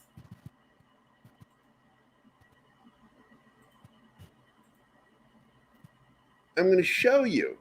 Just so you know, I'm not fucking kidding. I really did. I sent it to your fucking... there we go. Share screen. Share screen. Share screen. Share screen. There we go. Open up. There you go. Both your accounts. I sent the link. So, anyway, yeah, this is a wind down, but if he shows up, yeah, Fat Hulk. Here we go. Hey! Yeah, get on camera, bitch. You look like a gray nipple right now. Am I here? Yes. Oh, device not connected. Hold on. There we go. Can you hear me? I can hear you. There we go. Very faintly. Can't see you right now. All you have is it looks like a gray nipple. Well, I got to keep that then. I mean, how you beat nipples? Martin, this is my buddy Shane. Shane, this is Martin Acosta Santana. He is Bonjour. From Venezuela, Indiana. You'll notice the Indiana accent. Hoosier. We got a Hoosier. Nah. He's from Venezuela and he lives in Mexico. What? Oh, we lost him. What's going on with your internet? What's going on with your internet? I hit it's the camera. I'm trying to do the cam. So the camera I have is built into some little exterior device that my wife bought to face. I think it's called FaceTime. That's the only camera I have. And I don't know how to make FaceTime hook up to this shit because I don't ever fuck with it. I'm trying to see if I can edit your thing and give you an avatar, but I can only edit your name. Yeah, so what format? What's this thing called? Like, this is a different format than normal. This is StreamYard, and there, I changed your name. Hey, I got a movie. It's more than you got. No, TV series. It's not a movie. Disney Plus. Yeah, that's something to brag about. That's kind of even worse. They'll fuck it up. Wait, can I say fuck on here? Yeah, we don't. Okay, sweet. I drop the F-bomb all the time. Today's a slow day, but I don't really care. We'll still end up with 100 views by the end of tomorrow on each episode because people pop in. They want to watch the part where we talk about the show. Did you watch Stranger Things? Yeah. Is that what we're talking about? The newest season I haven't because I got rid of Netflix when they did their they had their pedo movie, and I haven't had Netflix. Cuties. Yeah, no, I'm right there with you, man. But that shit pissed me off. Yeah, Netflix made me so mad. I don't even feel bad about pirating a child porn network, so I pirate my. Well, Netflix there's stuff. been a shift in the paradigm at Netflix, including management. Oh, really? Yeah. Look, this woke shit could only last so long because they will literally starve themselves to death. I'm not even worried about woke stuff, really. Well, that's woke too. The problem with woke is they support stuff that is morally reprehensible, and they because it's woke, it's okay. Well, you can have 3 dudes banging themselves in a chain. I don't mind, but when you start fucking with kids, like I'm out. Oh, where's Flaccid when I need him? He just left. You just said something that he would have just loved. Yeah, I don't care about all that, but you start adding kids. Like if I'm executing a search warrant right in your house, and I find the clips from Cuties with the little girls rubbing their vaginas outside their clothes, and then the exposed breasts, you're going to prison for a long time. Yep. So I'm just like, nah. I think they got charged in a couple states for child porn, Yes, and they did. Texas went after him. Yeah, they should have. It absolutely was child porn. Like I've college educated, trained, over a decade and a half experience in investigating, arresting, and prosecuting child porn, and that's child porn. Without a doubt, it was child porn. I absolutely 100% agree with you. The only way it's not Netflix over it too. Yeah, the only way it's not child porn is if you say that porn stars aren't actually having sex because they're acting. And I will tell you this: I will the minute they get rid of Cuties, having sex. Once they remove Cuties, I would actually come back to Netflix. Oh, for sure. Yeah, I got no issue with that. Fat Steven Seagal is here. What is up, my friend? Start your show later, so I can actually have my game straight. Who's She-Hulk? That is my buddy. Hold on. Your worst nightmare. This is my. You're my mom. Yeah. Hey, have you been, son? Gerry. I'm going to change. I'm going to misspell your name on purpose because I think it's funny. Oh, geez. That's not even my name. Oh, that's the one you crap talk a lot about. Oh, okay. I remember Shane. I do talk about you on the show. Yeah, about your nudes. Oh yeah, well, I'm writing a book about you, and it's just nothing but gay sex. So is it what called the disappointment boner? Well, when he was writing the 3 seconds to Gay Town, Enoch books, I wanted to be in the book, and I said I want to be the character that you meet, and it's like you wonder if I'm one of the zombie things because I like eating human flesh, but then you find out no, it's just something I wanted to try. Funny story about that. I had a friend, and of course, when I was writing the Enoch books, I didn't have time to create and flesh out characters. So in book 1, I just added people I knew in real life, and it's an easy way to do it, and that's how I do. As far as I know, I think I was the first person to actually do it that way. I've seen a lot of up and coming writers kind of try to imitate that, but I had one friend in the sequel books who wanted to be in it, and I was like, man, I got too many fucking people. Like, I got to kill people off. There's too many as it is. In fact, I've got several 1-star reviews from people like, oh, there's too many characters. So he was, but I mean, how do you tell Chewbacca and Disney animators and stuff like they can't be in your book? Like, okay, I'll put you in. But in any case, he wanted to be in it. He goes, I don't care. I'll be a dick-eating zombie if you want. I don't give a shit. So I wrote a scene in the middle of the book. The characters they're hitting this gas station, right? And they're scavenging it, and there's a zombie in there munching on a dead body, and of course he's eating the dick, and they shoot and kill him, and then they go through his wallet, and I put his name in there. The book, so he was a dick-eating zombie. Well, as funny as that is, it's like in nature, one of the first things animals go for is the fucking genitals and the anus. Yeah, lots of nerves there. And well, it's easy to eat because it's soft tissue. Is that why you're always trying to eat my ass? Yeah, it's part of it. But I don't know who normally watches your show, but they're probably happy they're missing this one. They expect this kind of shit. Oh, okay. Even though we get into some serious discussion about shows and stuff, when we derail and just are having fun, we can say some fucked up shit on the show. But I was telling everybody that yesterday was not just the 4th of July for the United States; it was also my 32nd anniversary of first day of basic training. Oh man, you went in July? Oh, dude, it was fucking awful. I planned mine in September so I could have the fall, so it wasn't so hot when I'm running around dying. I needed to get out of there. I was sick of people, and I wanted to get the fuck out of Virginia. And so I went as quickly as I could. Oh my God! Sorry. What? Do you follow Libs at all? Libs of Tick? Libs of TikTok? Yeah. Did you see the 32-year-old post about the sex shop holding a class for 9-year-olds? No. They're doing things right now. Parents having trannies and stuff dance for them, and doing all these things, and they're having their kids put money in the garters and stuff. And I'm like, who the fuck are these parents, and why aren't they losing their kids? They're pedos, man. They're fucking pedos.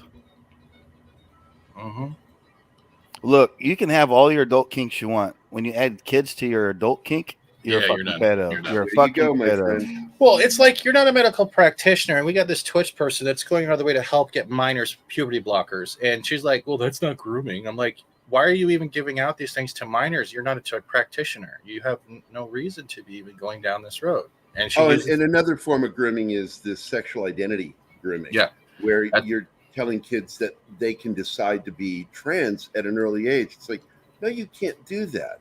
They don't know. They're going to change between the age of 12 to 20. They're going to have 7 massive fucking changes. And they don't know who they fucking are. Well, I mean, the other thing, too, is they're like, oh, well, first and foremost, they're defeating their own narrative. When they say things like, oh, well, it's not a choice. You're born that way. But then now you're seeing a 4,000% uptick. So you can be born that way. I don't necessarily think that's wrong. I mean, you like what you like. However, there is a social element involved too. If there wasn't, you wouldn't have the semen eating tribe in Zambia in Africa, where the boys eat the cum of the adult males to get into manhood, and everybody thinks that's normal. So, there's definitely a cultural element to it as well. But that's where the grift comes in, especially with this person on Twitch who's been going at it with quartering for 2 days now. And it's literally like you're got caught trying to make a fake tweet saying he abandoned another debate. And then while she's doing this live, and it's just going back and forth. I'm like, she's not a medical practitioner. She should not be handing out blockers, period. The fact that you're doing this in a way is you're grooming. You're grooming a young mindset that has not found themselves enough to make their own choices or be comfortable with themselves. That usually doesn't happen until around 30s. Get the hell out of their backyard and let them find themselves. And the fact that you're doing this means one thing. You are grifting and grooming attention, clout, and money from this. And you're playing you're not because you're putting under the pretense of helping. I'm sorry. Oh, for sure. She's not a healthcare practitioner. She shouldn't be in it. She's a Twitch streamer. So it's a Twitch streamer handing out? Yeah. All right. So let's flip the script. So let's say we take we got a tattoo artist and he's tattooing the faces of 11-year-olds and tattooing their face. There's already a law for that. Like, yeah, if like for underage, you have to get a parental exactly. Yeah. So if you're underage and you can't get a tattoo on your face, then how the fuck are you doing puberty blockers? But that's the thing though. Why are you like this? She has like 100K following or something like that, and everyone thinks it's okay with it. And they're trying to excuse it, like, oh, they're allowed doing whatever the hell they want. And I'm like, We have doctors for a reason. Oh yeah, No, sorry, I didn't mean to Lindsay, take us off route. I have remember like I quote tweeted Lindsay, Gary, the things off the cynical rails. geek. She's 100% right there. 100% right. You know, that's the other Yeah. thing too. Is like, oh, There it you is. know, they're going on, and you see, you got these. You know, I'll say, hey, these teachers are groomers, and they're like, oh, you mean what about the priests? And I said, priests too. Like anywhere that you have, when you're a predator, you go where the victims are. So you're going to gravitate to education. You're going to gravitate to the clergy. You're going to gravitate to these areas where the lions don't fucking hunt for gazelle in the forest. They go in the plains where the gazelle are, the watering holes. So that's where these predators fucking go. And that's just it, though. Even if you're doing this for money and you think you're doing the right thing, you're not. This and the is fact that you're trying to back Shane, it up. by the way. This is Shane. Holy shit! You need more muscle blockers. Ugh. That's like my wife loves that picture. I had it as my profile for a while, but then I look tired because I'm just constantly tired. That's all I am. But that's it then. Do you think this would be under guidelines to be kicked off Twitch if you're actually trying to give minors these things? And why has Twitch done nothing?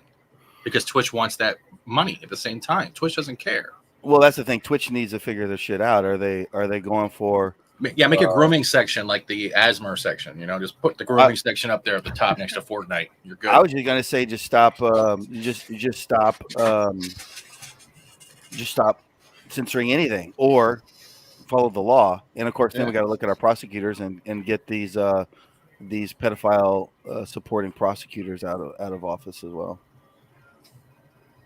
But in the long term, the problem's going to sort itself out. These areas are going to hell in a handbasket. Portland's an absolute mess. San Francisco's an absolute mess. Canada's a mess, bro. Fucking Viva Free and his family moved to Florida.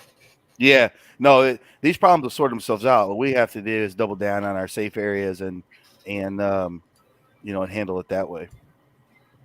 I'm in Illinois. I'm leaving it.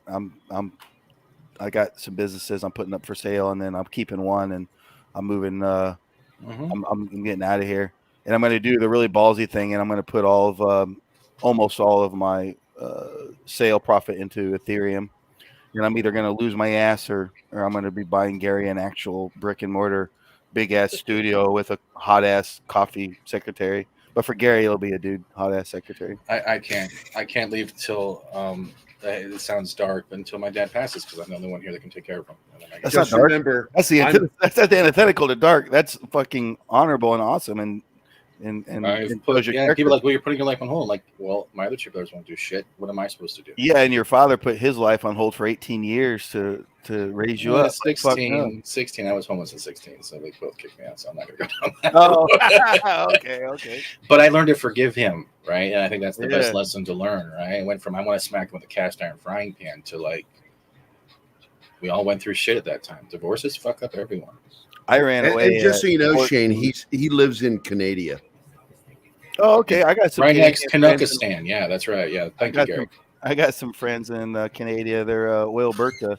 Well, the Ojibwe, Chippewa in the U.S., Ojibwe mostly called that in Canada. Oh yeah, we've got Manitoba, the Turtle Mountains. Manitoba, the Turtle Mountains. Yeah, where all my family's from, the Turtle Mountains. I can talk like them, not Canadian, but my tribe, my family. Your tribe.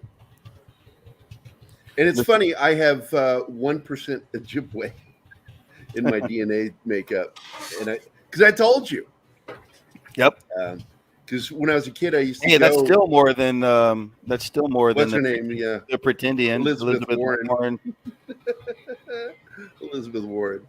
I can't take her fucking serious. She started talking about some other shit, and I'm just like, get out of here.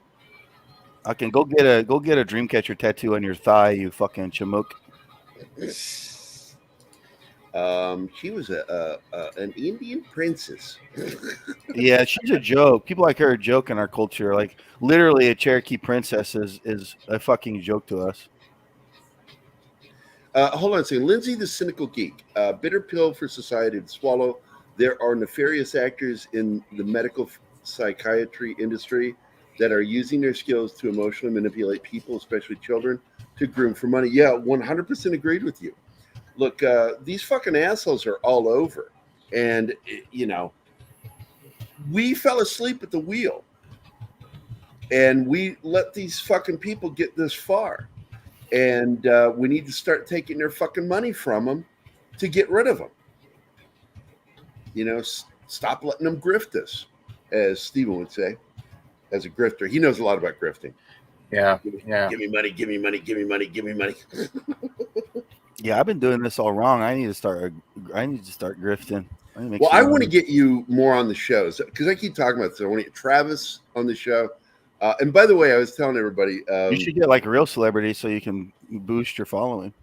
By the way, I've asked Katie to come on, and she's agreed to come on. Or DeHay. Yeah, Katie? DeHay. Oh yeah, both of them are dream girls for sure. Well, Katie's just such a sweetheart. She's so, gosh, she's such a nice person. And I felt so bad for her at that party, man. She got hammered. Yeah, she did. Oh my God! I didn't feel bad for her because she needed to cut loose after what she dealt with her ex. She cut loose. I thought she was going to get hurt on that pole. Nah, she was fine.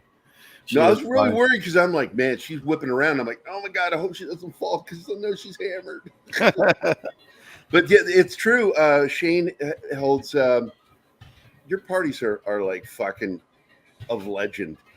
Oh yeah, the parties of epic proportion. That one was a minor one, really, because it was New Year's and there was COVID. I was keeping it down to less than 40 people, and then if you had to have a test, right? So everybody, well, not everybody, probably 40 or 50% of the party got sick. I had a cold beforehand.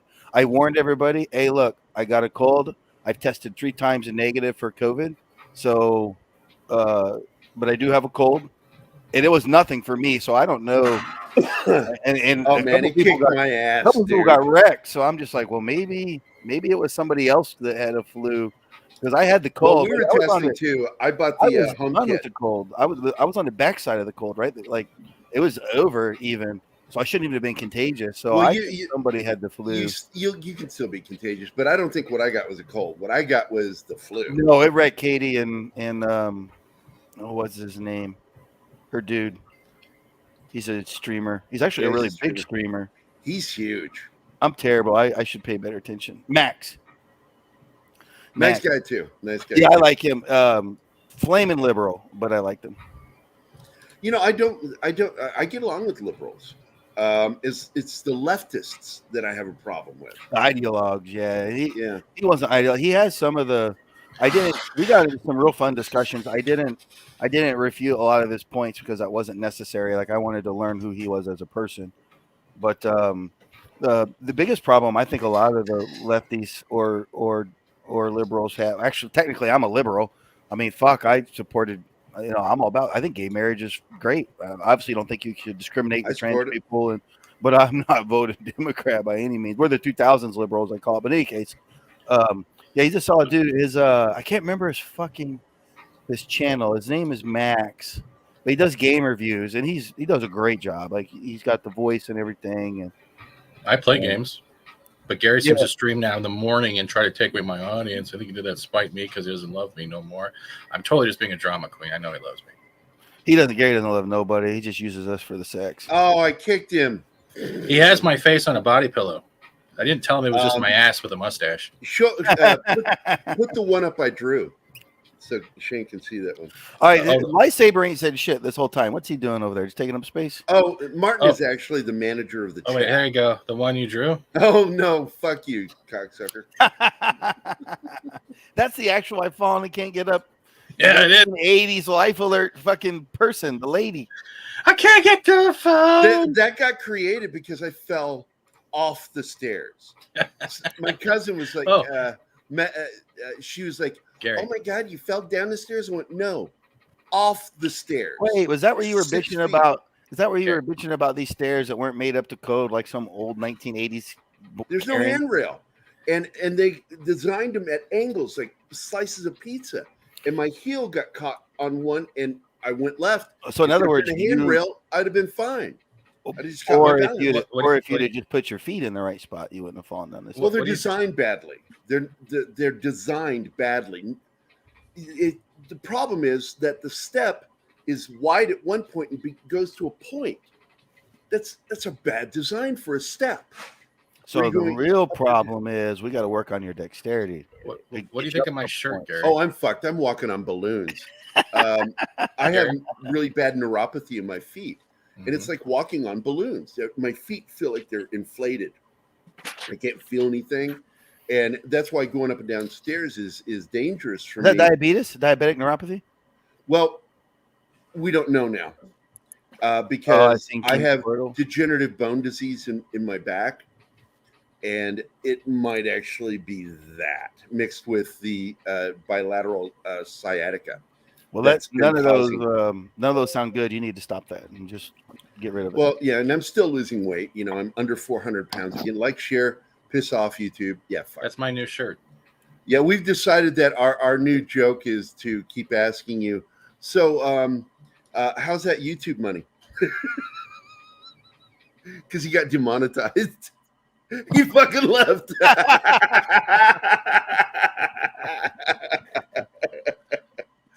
They really did, though. He was doing great coverage of the truck shit up there in Canada. Oh yeah, got some massive numbers from it. He got some massive numbers. I had almost 3,000 people watching. I was covering every streamer, every article, every great coverage. That's I would actually, not just because he's my friend. I actually felt like I was getting more information watching through Steven's channel than I was from anybody else. And I've been punished ever since. Great coverage of it, and YouTube is punishing him for it. They demonetized him, and on top of it, they're shadow banning him to where anytime he goes live, he loses at least one subscription. Two. I got. I just said at least one Sorry. because I know you did lose one show. They have taken. I was at 5,040. I am now at 4,920. Yeah, and on top of that, they demonetized him, and Facebook shadow banned me recently. They even told me they were. I guess not a shadow ban. They told me they're reducing my reach. Yeah, that's what shadow banning is. Yeah, but normally they don't tell you. It was more of a fucking with you. They're like bright. Like I told them, like fuck. I'm Facebook's got to hate me. You're dangerous, Shane Moore. Bro, I'm like, you fuck yeah, I'm dangerous. My ancestors fucking whooped up custard. Like we didn't fucking surrender at the Sentinel. Yeah, you better fucking believe I'm dangerous, Facebook.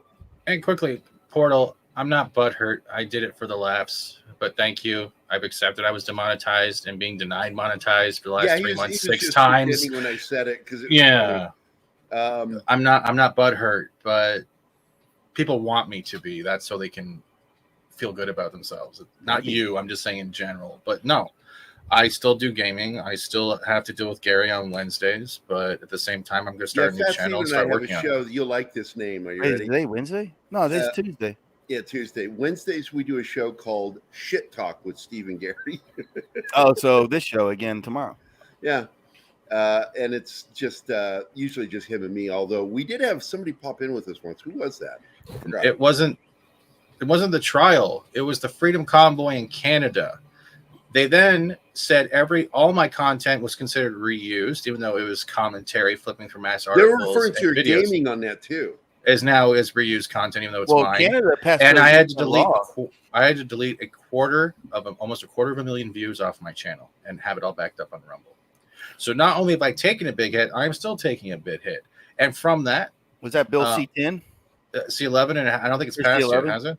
I thought it passed. Yeah, I thought old Emperor Trudeau signed it.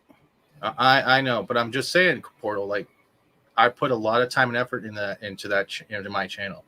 I was doing 16-hour live streams straight, and you might be joking, but for some reason, it's like he put on one of those condom catheters, so he didn't have to get up. It was more like I found that passion that WandaVision destroyed, and now it's like, yeah, it's every day's a battle. I'm not the only one getting this. Other truckers got demonetized. Other truckers will never get it back. It's across the board. YouTube does not like people standing up for their country that goes against the narrative.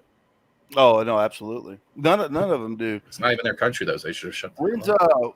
What's old Ben Shapiro's thing? His little company that made the razors and everything. What is that? The Wire, Daily Wire, or some shit? Yeah, the Daily Wire. Yeah, when they just need to make these companies. They're making $1 zillion off of making competitors against these woke companies. But Adam Krigler, I would love to be an interviewee. Yeah, he's become an entertainment company now too. They just released Gina Carano's film, but it's behind their paywall. So I haven't been able to see it, and I'm not going to pay for Daily Wire. Yeah, no, I'm not either. I got a buddy that does. Mm-hmm. I don't know what it is. I don't know what's worse. Is the fact that if we're fighting YouTube or we're fighting people that are really trying to keep you down because you don't meet a standard. I think that's the biggest problem. Is it the community that's going to cause more problems, or is it YouTube is going to cause more problems? And that's right. It's really hard to put the trust or the factor in. Do you trust your gut more than you trust the people who are saying things to you? Are they saying it to you or at you? Sorry, moment of clarity from a Red Bull. I'm sorry. I'm drinking a Monster. I know it's called coffee with Gerry, but I'm out of. I quit drinking black coffee when I quit being a cop. Racist. So yeah, well, hell yeah. I'm a dear boy, all you fucking colonizers. Hey, I'm a colonizing Canadian. Leave me the hell alone. I was born with white sin, as coming from the mainstream news. I'm a proud colonist. But yeah, it's coming up on 2 hours. We'll wrap it up. You know what? But the Monster I'm drinking is a white Monster on top of it. It's a double whammy racist. what are you doing on Fridays at around 2:00 or Saturdays at noon? Shane. Who, me? What? Say again? Yeah. Fridays at 2:00, Saturdays at noon. Are you free on either of those? Friday at 2:00. Sometimes I'm hit and miss because I'm all over the place. So I'm running all my businesses and. Well, I'd like to get you on because Saturday would be like really a great one to have you on. Yeah, we do a show called Saturday Morning Fun Time, and we can call it that because it doesn't air and it airs in the morning in Mountain and Pacific time, but it's noon Central time, and it's just one of the shows Keith and I do, and we have a lot of our friends on there. And I'd love to have you on there. You know, Keith. Oh yeah. Well, Portal's drinking a PBR. That's my dude right there. And I guess it's noon now. It still feels Portal like morning. man. I slept in from last night. Portal would have been somebody you probably arrested at some point if you guys knew each other. I love Kingsport Call, man. He's a fucking cool dude. Oh, why? Is it because he's black? Is that it, Gary? You racist son of a bitch. Hey, you don't drink black coffee. Someone's got to be accepting. I put a little cream in my coffee. Oh, see, you just got a compliment, Steven, from War Monkey. Yeah, War Monkey was there. Everyone who was there was there. And it was the best 3 months ever. I had a guy a couple days ago come in my chat and literally said, I don't really like what you're doing now. I can't support you. You abandoned the Freedom Convoy. Like, do you realize that covering that crap cost me everything? And you're coming and telling me I abandoned it? I backed everything up on Rumble, and it has been punishing me ever since, as well as every other trucker or streamer that has covered it that didn't get out scot-free. Uh-oh, here we go. I triggered Kingsport Gal. What? Yep. Look up. Yeah, I was a police officer from He's a retired police 1997 detective. That's right. to 2000. Got stabbed. Saved some lady. Got stabbed saving a lady from being killed by her husband, who then later got back with them. Recanted her whole Isn't that story. crazy? Sorry, I fucked that dude up. He spent 12 days in a coma. Stabbed me, you son of a bitch. It was vacation time for him. He had a vacation from his life. Yeah, it was. I put blood on his brain. They swore I beat him with my baton. Oh, he's black and Native American. Nice. Bonjour. Bonjour, Niniji. Anenejin. What tribe? And it's Omahikan indigenous cause. Now let's see if he speaks it. Well, I'm speaking of Ojibwe. There's 500 plus tribes. The likelihood he's Ojibwe is small. Well, he's West Coast, so I would doubt it. Nez Perce could be Nez Perce. They're big in the West. That's who I mostly dealt with when I was doing respiratory therapy out there, and that's where I got the nick.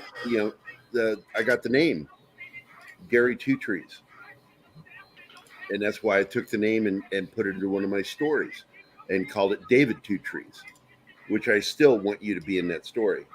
I want to make that a film. Wait a minute, what was that? Cherokee. Okay, so Kentucky.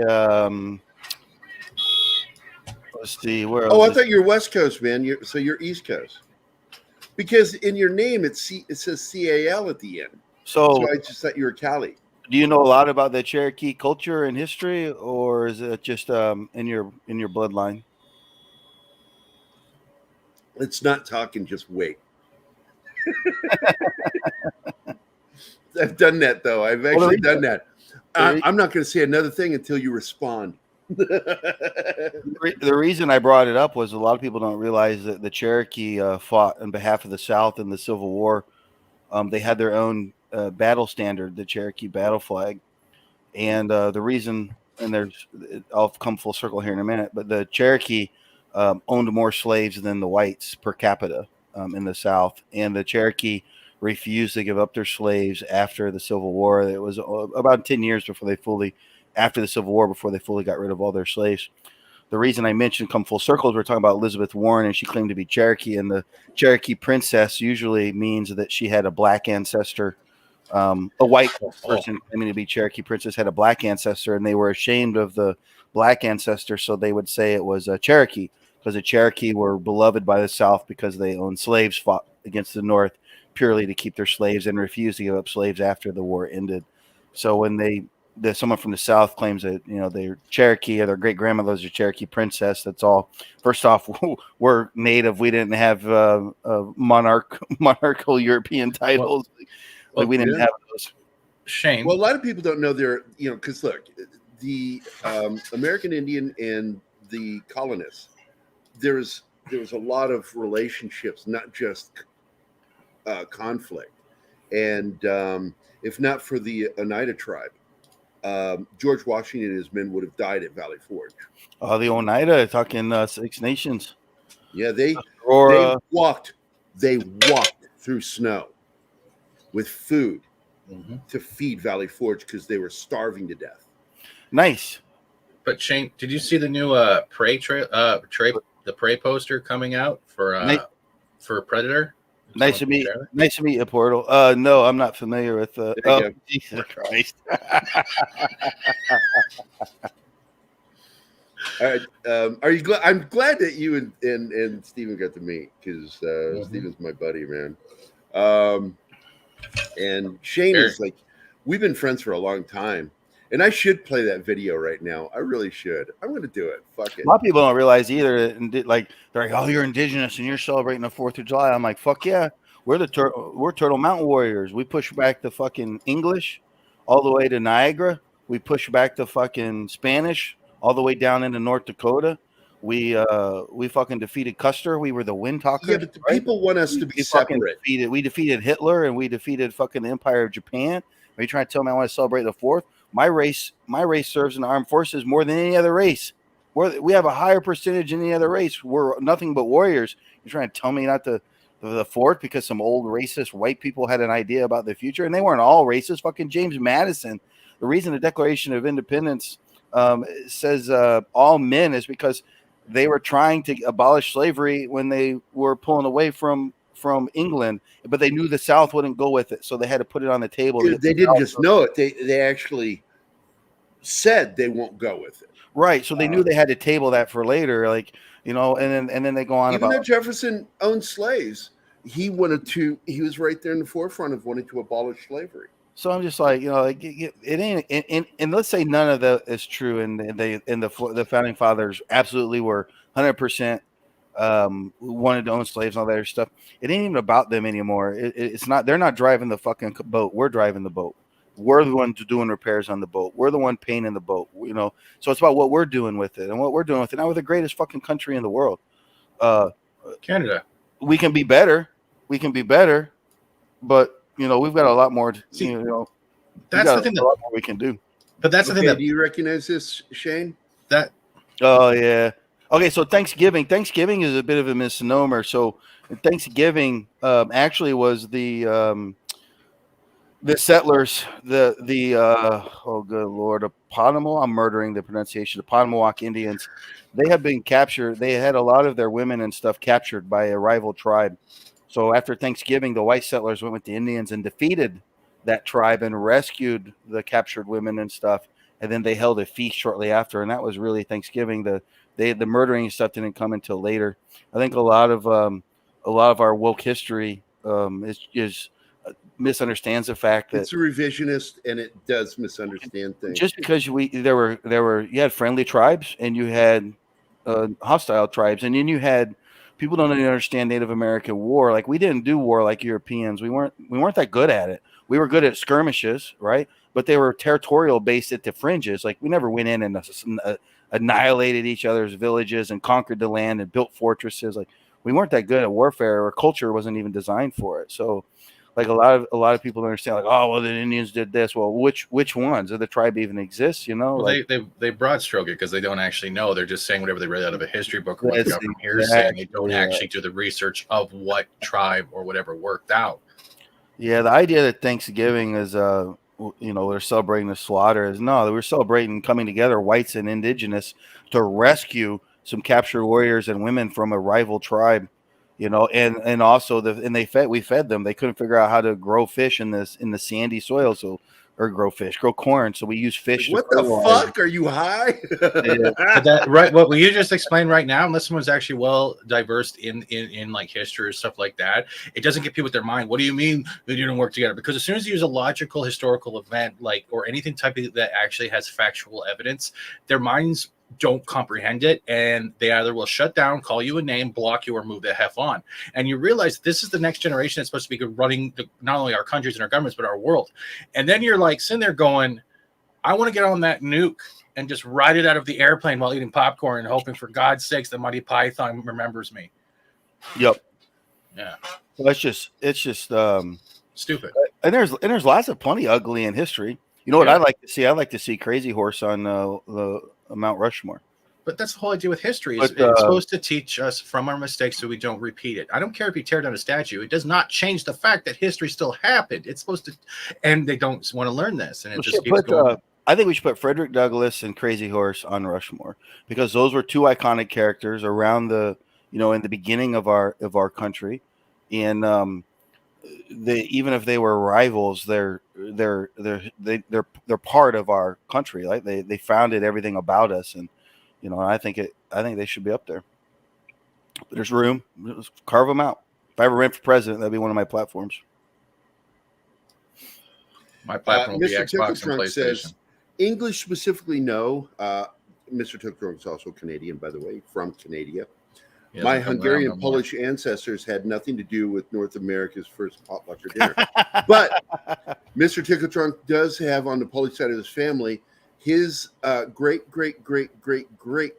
grandfather was the first Polish man to have a joke made about it. Polish jokes. Anyway, started with his family. Anyway, Alf. Why are you going by Alf today instead of Monkey? It pisses off a certain individual who doesn't like Alf. Mike's not here. Yeah, Alf Jeebus, I share no love for Teddy Roosevelt, but he did have some badass elements. But yeah, he did a lot of. I wouldn't call him a fraud. He was a progressive, no question. He did a lot of politicking. Well, he used the indigenous people to prop up in his parades and stuff. He had the 10 natives. That was all political showing, but.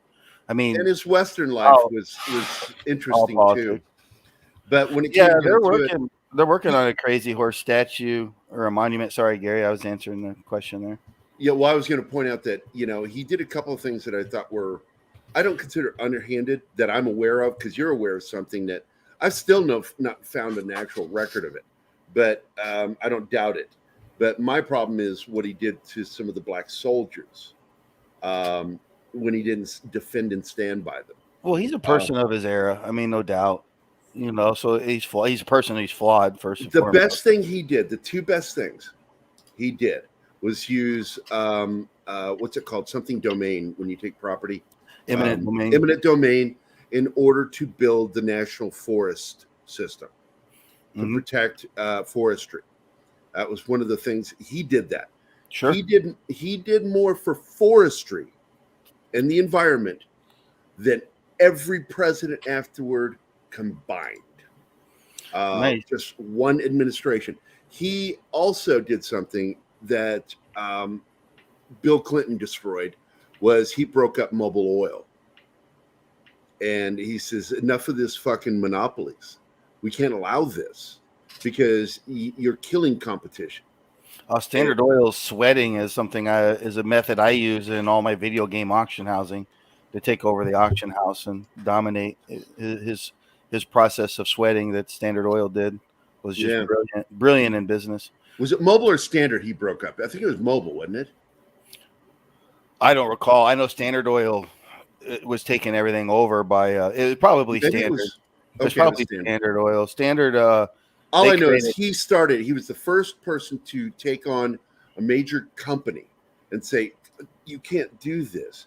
Well, we have to have a free do- market. And when you dominate like that, you destroy the free market. Standard would go to these gas stations and they would say, I want to buy your gas station for X amount. And then they would say no. So then he would open a competing gas station across the street, sell at a loss because he had enough money. The other gas station couldn't stay in business because they couldn't match his prices because they'd have to sell at a loss. As they were going bankrupt, he'd offer and buy the company a tenth of the price. Yeah. And then raise his prices back up. But by the way, I want to go back. Bill Clinton undid all of that with the monopoly. And we've been having a problem ever since. But I think it is Standard. I think you and Vinkman fan site are right. Yeah.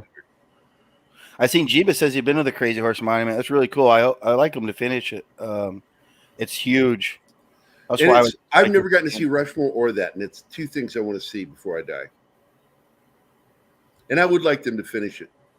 Yeah, I would just like, honestly, I'm okay if they don't finish it and put Crazy Horse up on Rushmore, and I like to see Frederick Douglass added as well.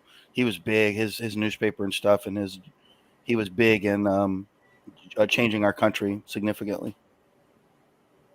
And then what a greater way to bring history together, to bring all of our histories together instead of making one, of one race and perspective and just bring them all together. I don't know, maybe I'm an idiot, but I think it'd be cool. Did you guys see the drones that made the Enterprise out in the sky during 4th of July? No, that sounds cool. Here, let me get it for you. Yeah, I want to see this. And there's more rock there at Rushmore. They could make more. Yeah, no, definitely. And it would be nice because if not for the American Indians, Portal called me a flatfoot. We wouldn't have even. Yeah, it was a joke. Yeah, no, I know. I know. He's very. I was going to. A lot of people misunderstand his humor. I was going to joke back at him and call him a blanket ass. Bumpkin. Is that video? Oh wow, dude! Wow. Oh my God, that is. And the others are making stars. Send me that link to that. Oh my fucking God! Are you serious? Those are drones. I'm getting a chubby. Dude. I just got absolute chills watching that. Send that to me, man. Send it to me. I gotta share that. Okay. So, well, I let it go long because you like it long. I like it long, but I like thin, it like thin. linguine. I like it thin. Yeah. Thanks for stepping on my joke, Steven. Anytime. I'm the only demonetized fucker here. It's okay. I've never been monetized. Does that mean I'm demonetized? No, it just means you're. No, I don't know. I don't want to say anything because Gerry will hit me. He hits like a girl. He hits like a girl. Although Steven will tell you, he's one of the few people I've shouted at after his show. What the fuck are you doing? The guy does too many Captain Kirk pauses, and you can't tell when his sentence ends. Oh, I wasn't really. Yeah, I was making fun of you for that because he'll like just. I'll go because I do that. I have pregnant pauses every once in a while because I'm like really collecting what I need to say next, and I'll go. And then we did this, and I'm about to take a breath and start again, and Steven goes, and I'm like, I'm not done. He doesn't say I'm not done. He gives the face of death. I was thinking about streaming video games. I do that on my fan page. I got 17,000 followers. That's not too bad. You've got a fan base, a huge fan. You didn't create, but it's because of you things were created, and which is the Zod stuff. Oh yeah. That is a fan base, and they're at the cons in the Midwest, man.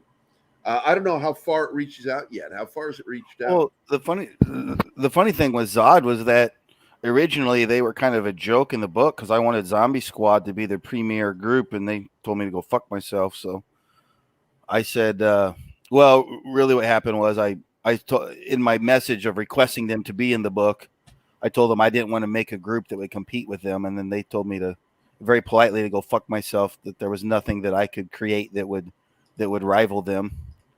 And I said, oh, okay, well, all right, well, never mind, you know. So when I wrote Zod originally in the manuscript, they were a joke. Their vehicle was the Zodmobile. Like they were just some nerds that were going to get killed off pretty quick. And the fans seemed to really like it. And the book wasn't even out yet. I was just releasing snippets for teasers, and people started making these costumes. And I thought, fuck. And then one fan called the Zodmobile. Instead, he wrote it as a ZERV, which was the acronym for Zod Emergency Response Vehicle. And I was like, that's fucking cool. So I went back and edited the manuscript to make it serious. And now it's a full giant group that's across the U.S. with cars and everything. So then Shane, I got a brilliant proposition. I'm going to share my gaming channel on your 17,000 follower page, and I'm going to grip as many as I can under the pretenses it's for Zod. Because and then Gary's going to yell at me. Hey, if you dress up as Zod, I'll promo the hell out of you. One of the things I do a bit different in the entertainment industry. He doesn't go on camera. I have a V2 model of Steven Seagal from South Park. But you could create an avatar that looks like Zod. There's several video games that have modded their servers up to be like. Don't worry, Socks. Don't worry about it, buddy. Glad you're here. There's also a good one. You also can do a parody of Running Up the Hill and be like, if I only could make a deal with Zod, I'd get him to swap our faces. Well, Zod's an acronym. Oh, shut up, Steven. What? You just took the lines from the song. I did, and I changed God with Zod. It's my favorite fucking song. And I just replaced God with Zod. I know what you did. And you love it, and you're angry you didn't come up with it first. No. Leave it alone. If I only could don't fuck with my song. Make a deal with I really do love that fucking song. I'd get him to I've always been a big Kate Bush fan. Not to mention a fan of Bush. Yeah. George Bush. The more 70s, the better. If it's not going down to the kneecap, I don't want it. If I'm not half choking to death while I'm going down there, it ain't right. I want Bush so scary when I put a pencil near it, it eats it. But Shane throws like these fucking awesome parties. And by the way, I'm glad Tibbs is still wanting to work with me on that music. And Steve Tibbs is an awesome dude, nerd, hip hop artist. He had a contract with what studio or record label was it? Tibbs was with Sony Right Records, and then his second album was with Universal. But he just sort of retired. But we got excited because he heard some of my music. I did. We started the entertainment industry. It was tough to make money, and we got into real business and started making way more money. Like I haven't did dick since 2017, really. Yeah, well, and this is where art plays such a huge part. Because I tell people all the time, I don't do music for money. I do music because it's my art. I do art for money. I draw for money. What I do for me is my music. And Tib dug the shit out of that one song, the Cairo Shuffle. Yeah, played. He's like, "Holy shit, that's great!" And I'm like, "Thanks," And so he was like, "I'm all in. Let's do this. Let's do an album." Like, I chatted with an agent. They tried canceling. Well, you're a lyricist too. Yeah, no, there was this agent. They tried canceling her. Colleen. I'm murdering her last name, Ophaline, probably. Maybe got it correct. I don't know. But they were they canceled her a while back, or tried to cancel her. And I remember reaching out to her and hey, essentially chin up, fuck them. Like if you're producing top work, they can't cancel you. They can only slow you down. And so recently her page popped up and I messaged her and said, "Hey, if you ever need a nice mohawk." Me? I found some pictures. Oh yeah, I'm growing it now. It's long on top. But I said, hey, you if you're ever looking for some projects. And she's like, yeah, email me. So I might be jumping back in the entertainment industry here coming up. I got a bunch of cool projects in the burners waiting to come out. I Now, had are to you put this back up again because I fucking love monkey cheese. Yeah. So, are you for candy corn or against candy corn? I abhor candy corn, but I All right, fully I'm done. I support can't talk to you no more. I'm out. nobody likes candy corn. Shut up. I like candy corn. No, you don't. You're a liar. Hey, oh, wow. Nobody likes candy corn. I do. Do you like pineapple on pizza? Gross. Thank God. 1 out of 2 is still good. 50%. Hey, we're in the Hall of Fame for All right, we're massaging this around. No, and I even tried eating it once, and the pineapple makes the cheese taste sour, like it's rotten. Yeah, Cheese makes it's the throw up. texture for me, man. I can't. In It's like my- Brussels sprouts. I can't handle the texture. It's disgusting. So Asparagus too. I've got a fan group called the Brolo Nation, and there's 16, 17, 18,000 people in there, and I'm actually a member of the Brolo Nation. Yeah, and I it's- just took it off my name because it was confusing people. Yeah, it's in the Facebook group. So if you type it in, you'll find that you should join it. There's no politics or religion allowed. I've got transgender leftist admins and religious Christian right admins, and nobody argues and fights. And because- females are called brolas. Yeah, right. But in any case, the group's just a lot of fun. But there's a big thing. There's a big split between pineapple goes on pizza in there. Oh yeah, Shane, don't do Monkey that with Shane. Man. Monkey Jeeves. I can tell. He That just is likes to see the Shane's world fucking burn. trigger, man. Yeah, pineapple on pizza. He wants to see the world. So they ordered some pineapple on pizza from a Pizza Hut, and the Pizza Hut cook was turned out to be a Brolo. He was like a fan that no one knew, and they're getting the pineapple on pizza, and he goes, well, I'll cook it. He's like, but I'm Team No Pee, and then they recognize right off the bat, like, Team No Pee, like, are you a Brolo? He goes, yeah, I'm a Brolo. Like, well, this is for Shane Moore. Like, no way. So he drew a Hello Kitty picture of me on the inside of the pizza box with the pineapple pizza that they brought me. They tried to sneak it to me, like I wouldn't fucking taste it. So I remember taking a bite, and I started gagging. I was like, you motherfuckers. And then the inside of the pizza box had the Hello Kitty drawing and the Brolo Nation. And actually, it's in my office right now, hanging up. What about anchovies? Not my favorite. They're real salty, and I'm not a big fan of salt. Well, what I've learned with anchovies is spread them out. You don't put them down in there. You should grind them up and spread it, and it's just like putting salt on something. Yeah, it's not as obnoxious. But when you put it in big strips, you get a mouthful, and it's gross. Yeah, I just figured if I wanted salt, I'd just put salt on my pizza. You know, barbecue sauce is good on pizza. All right, so we are going to wind down. Stick around for after the show, Shane, because we can still talk for a little bit. But I'm going to play one of my songs from my second album, Cohen's Ghost from Shadow. And this was released in the mid-2000s. And one of my instrumentals, because I like doing instrumentals as much as I like doing songs with lyrics. And I'm very fond of this song because it's very up-tempo. It's a happy song. And it was a hip-hop artist friend of mine.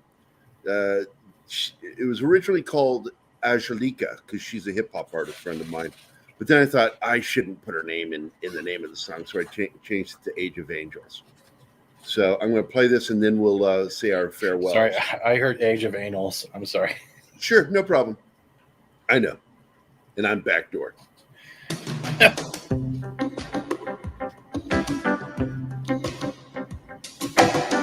Jimmy Buffett, is that you? It's me. I know. And again, all instruments.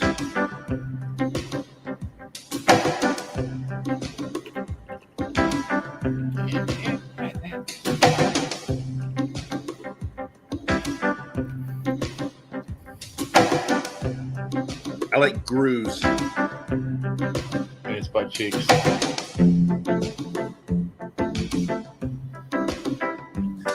Bye, Penny.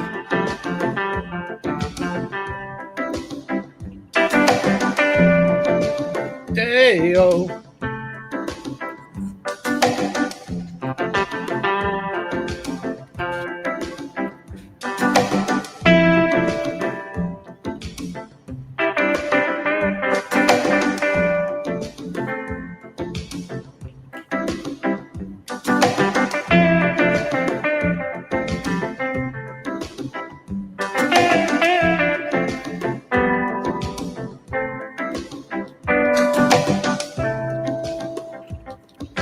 Do you know what I mean? It's a happy song.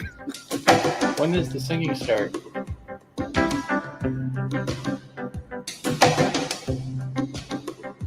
I had to put him in timeout.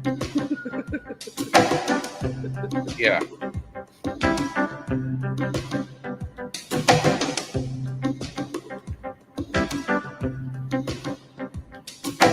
And I'll end it there. It's a very happy instrumental I did back in the mid 2000s. And originally it was supposed to have lyrics, and it's one of them I might revamp with Tibbs, because I think it's one of those songs that's kind of upbeat and should have some lyrics to it with him. I'm going to let him write it. I'm going to let him write the lyrics, and I'm just going to do the music this time. Unless he wants me to do it. I got hired recently to do lyrics for a Nova Scotian artist. I think I read. Didn't you post about that a few days ago? No, that was a bit ago. I sent the lyrics off. The beat that they sent me that they're using was man. I don't even think it was designed for lyrics. It's a really yes. It's all harmonica. It was so cool, but fuck if it wasn't nearly impossible to write for. But I did. I wrote about a hot little redhead that rolls into his town named Gwen, and he falls for her, but he knows he shouldn't, and of course it ends up breaking his heart in the long run, and he dumps her because she's messing around with everybody in town. But it was a fun little song. I sent it off. But yeah, the beat, it was very not normal beat, and it wasn't. I hadn't done any projects in a hot minute, so I was like, yeah, I'll do this one I'll do it super cheap. I want to do something fun. So then they sent me the details on it. But what I really wanted to do work with the artist is his name was Shane Moore as well. Well, that's his real name. So wait, two Shanes, one album? Yeah, so he could credit me. He would just put by Shane Moore and it'd be credited. What the fuck did you just say, Martin? Two Shanes, one album? No, Martin wrote this, followed very closely by bacon with sweet corn. What's wrong with sweet corn? On pizza. On pizza? Yeah, you can get it up in certain areas, yeah. Oh, no, bro, no. I haven't had. I'm just saying it's an option. I'm okay with Hawaiian pizza. Some people just want to watch the world burn. But I'm okay with it. But that's insane. Nah. That means you're putting sweet corn in You your know corn? nothing, gringo. Fuck you, Indiana piece of shit. No. Damn. Hey, get me, or as the character from Heavy Metal said, chink, chink, chink, my whips. I mean, my list. Give me the list. So I want to close this out. It's not a Schindler's List, ladies and gentlemen. Calm down. Come on. Wow, that's crazy. I could not put corn on a pizza. Oh my god. But I turn right around. I say that, but with Zoe, because getting her to eat right was next to impossible. And by the way, Zoe and Shane's boy were friends and played video games together. And it's so wild that we fantasize. Shane and I talked about getting those two together because they're such a cute couple. Oh yeah. But oh well. Nothing better than parents trying to blind date their kids. Next time, Gerry Springer. Imagine the adorable kids they would have. They would have these, beautiful hair, big fucking square heads like you. So they look like She-Hulk? She-Hulk. They were very, very different kids, though.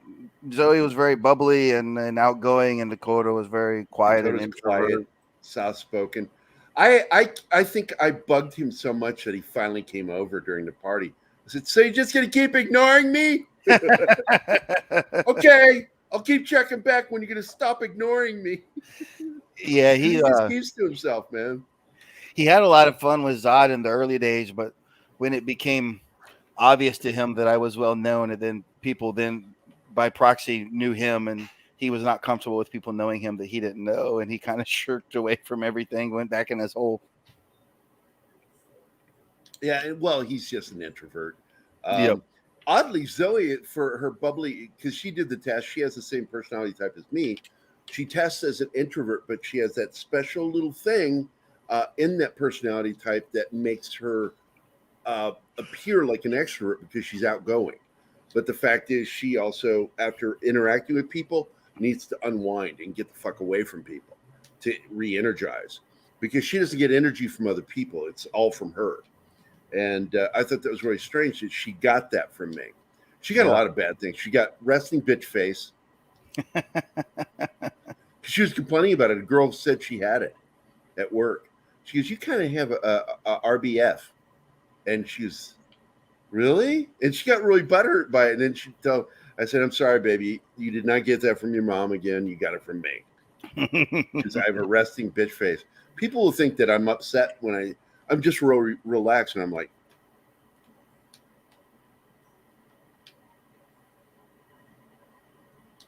not a happy face. But oh, good, you got me my list. Thank you, sir. I got resting sleepy face. I always look tired. Yeah, fucking Zoe. Stone Pine Media. I'm glad you made it, man. Good to see you. Zoe is so funny. She's still she bought me dinner last night, and I don't have the nerve to tell her that here in Neosho, it's a very small area, town outside of Joplin. Their fucking DoorDash is awful. So they canceled the order. Oh shit, I forgot. Sorry about that. I'm used to being in Discord where I gotta push my mic to talk. Talk. So I sneeze without regard to anyone else. My bad, forgot. I didn't know. That's okay. That's why I just said bless you. I oddly, Martin doesn't say bless you. Well, he's Milwaukee. I'm freaking trying not to die here, please. What the fuck are you doing? The coffee's smashing me, man. Oh, okay. Well, I want to thank everybody, and thank you for my list, buddy. I want to thank Awesome One was here, Bill Barkley, Brightest Day, CJ Batpunk, who I actually accidentally called him Bat Spunk one day.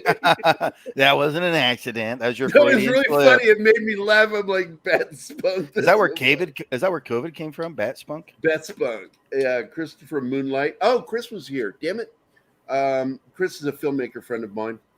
Very talented guy. He's been a guest. He's also been on the panels. Dadman Walkie was here. How was it going, buddy? Daryl the Derelict, Dus Wolfen. You know Dus Wolfen. He's been to VisionCon a lot. I do. And yeah, you've met him. It sounds familiar. You've met him. His real name is John. But anyway, Dus Wolf. I like doxing him. John. I'll say his name multiple times. John. Like there's not a billion Johns on the planet. D. Bud Martin was here. Dr. Dragon, the single best name for a cartoon villain. Kingsport Cal, cool dude, good friend. I thought was in California, but he's actually in Tennessee. So there you go. Low Spec Linux Laptop was here. Lindsay, the Cynical Geek. Monkey one of my two favorite monkeys. Mr. Tickle Trunk, who is a staple of this show. Actually, all these guys are. And gals. Penny, that is Dork Knight's mom. I love Dork Knight, Shane. Her son is on Salty Nerd Podcast. She will check in with them and then leave to come watch us. And he admits it. He says she likes your show better than ours. That's true. Wait. She really does. Wait, hold on. Dork Man? Dork Knight. Oh, Dork Knight. I thought it was Dork Man. They did Dork Man. If it was the Dork Man, did a He's wonderful. part of the Salty Nerd Podcast. But anyway, what was that? Dork Man did one of the original Star Wars homemade movie things where him and his buddy were doing lightsaber battles with special effects, and they were all cool. You should Google them. Like if I ever meet, I think I've seen him. Yeah, they're really good. The name sounds familiar. Of course, Shanatsky was here. Got an eye on you, Shanatsky. Sox Bulletin showed up late, but I'm glad you showed up nonetheless.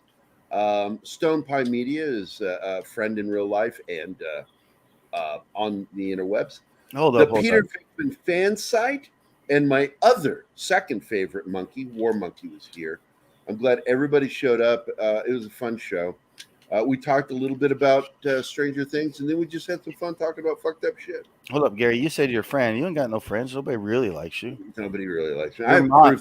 Your mom pays us to hang out with you. And remember, you're the one that called me a selfish lover on live national television. Oh, yeah. I see. I thought you were going to play that clip. I was worried. I was going to, but we were getting too much into the conversation. I'm like, fuck it. Yeah, I was like, take part live. My first national TV interview, they get drunk and I accidentally. Yeah, I told the story already about you complimenting Schwarzenegger's boobs. Yeah, Catherine. She's a little hottie. Definitely not my political cup of tea, though. Didn't she marry Chris Pratt? Yep. Well, Chris Pratt's probably better looking than me, anyways. He's okay. I can still pull his arms off, though. Yeah. And what was it you got? Was that state or national you got with the weightlifting? I held 2 national records in the SPF powerlifting for bench press for reps at 242. I hold the current national record at 28. And I hold the national record at 259 at 28. And I've been invited to Worlds in Arkansas in October. Now, their record listing is difficult for me to navigate. If I'm looking at it correctly, the world record is 31 by someone in Argentina. I probably got that wrong. The records, it's weird to navigate. But I did 30 at my gym Wednesday. So I'm 1 off from the record. But here's the kicker. I'm usually 3 or 4 reps under what I do at the meet because they have the best equipment. So like the bench press where I work at, it's kind of just a shitty normal bench, right? So you're bouncing left and right, and then you lose your arch after like the 5th rep because you just slide because you're sweaty or whatever. But when you go to the meets, the pads it's like really wide. Yeah, kind of. So at the meet, the bench pad's way wider. It's probably 10 inches thick. So when you make your arch, oh yeah, when you make your arch, it just holds the form, and I can just destroy. So I'm confident that I'm going to set the world record in October, assuming I'm reading it correctly. I'm thinking I'm going to get 33, 34 at the meet in October. So I'm pretty confident I'm going to take that. Now, bear in mind, don't get too excited, everybody. I'm competing in the 45 to 50 age class. It is not open where all the juiced up power dudes are at. I'm not competing against them. I'm too old. And I can't compete in open. They won't let you. Like you got to go off your age group. It does sound like sex. There's a lot of grunting too. Yeah, Portal's onto something. There's a lot of grunting and groaning as well. And you got to warm up. Like you got to do your warm ups beforehand. Yeah, just like with the. You get the juices flowing. Yeah, yep. I want to end this show in a way that I always enjoy, but instead of with Stephen, I'm going to go to Martin. Martin, are you here? Yes. All right. What is your favorite Star Wars film? Empire.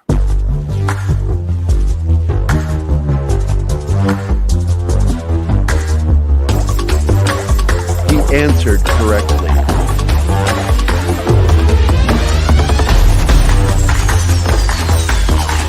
I want to thank Kane Moore for being here, my lucky Natasha Santana, and my good friend, Juice Seagal.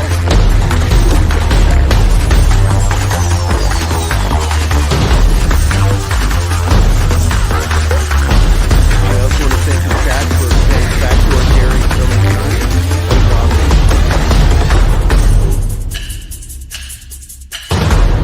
See you guys tomorrow.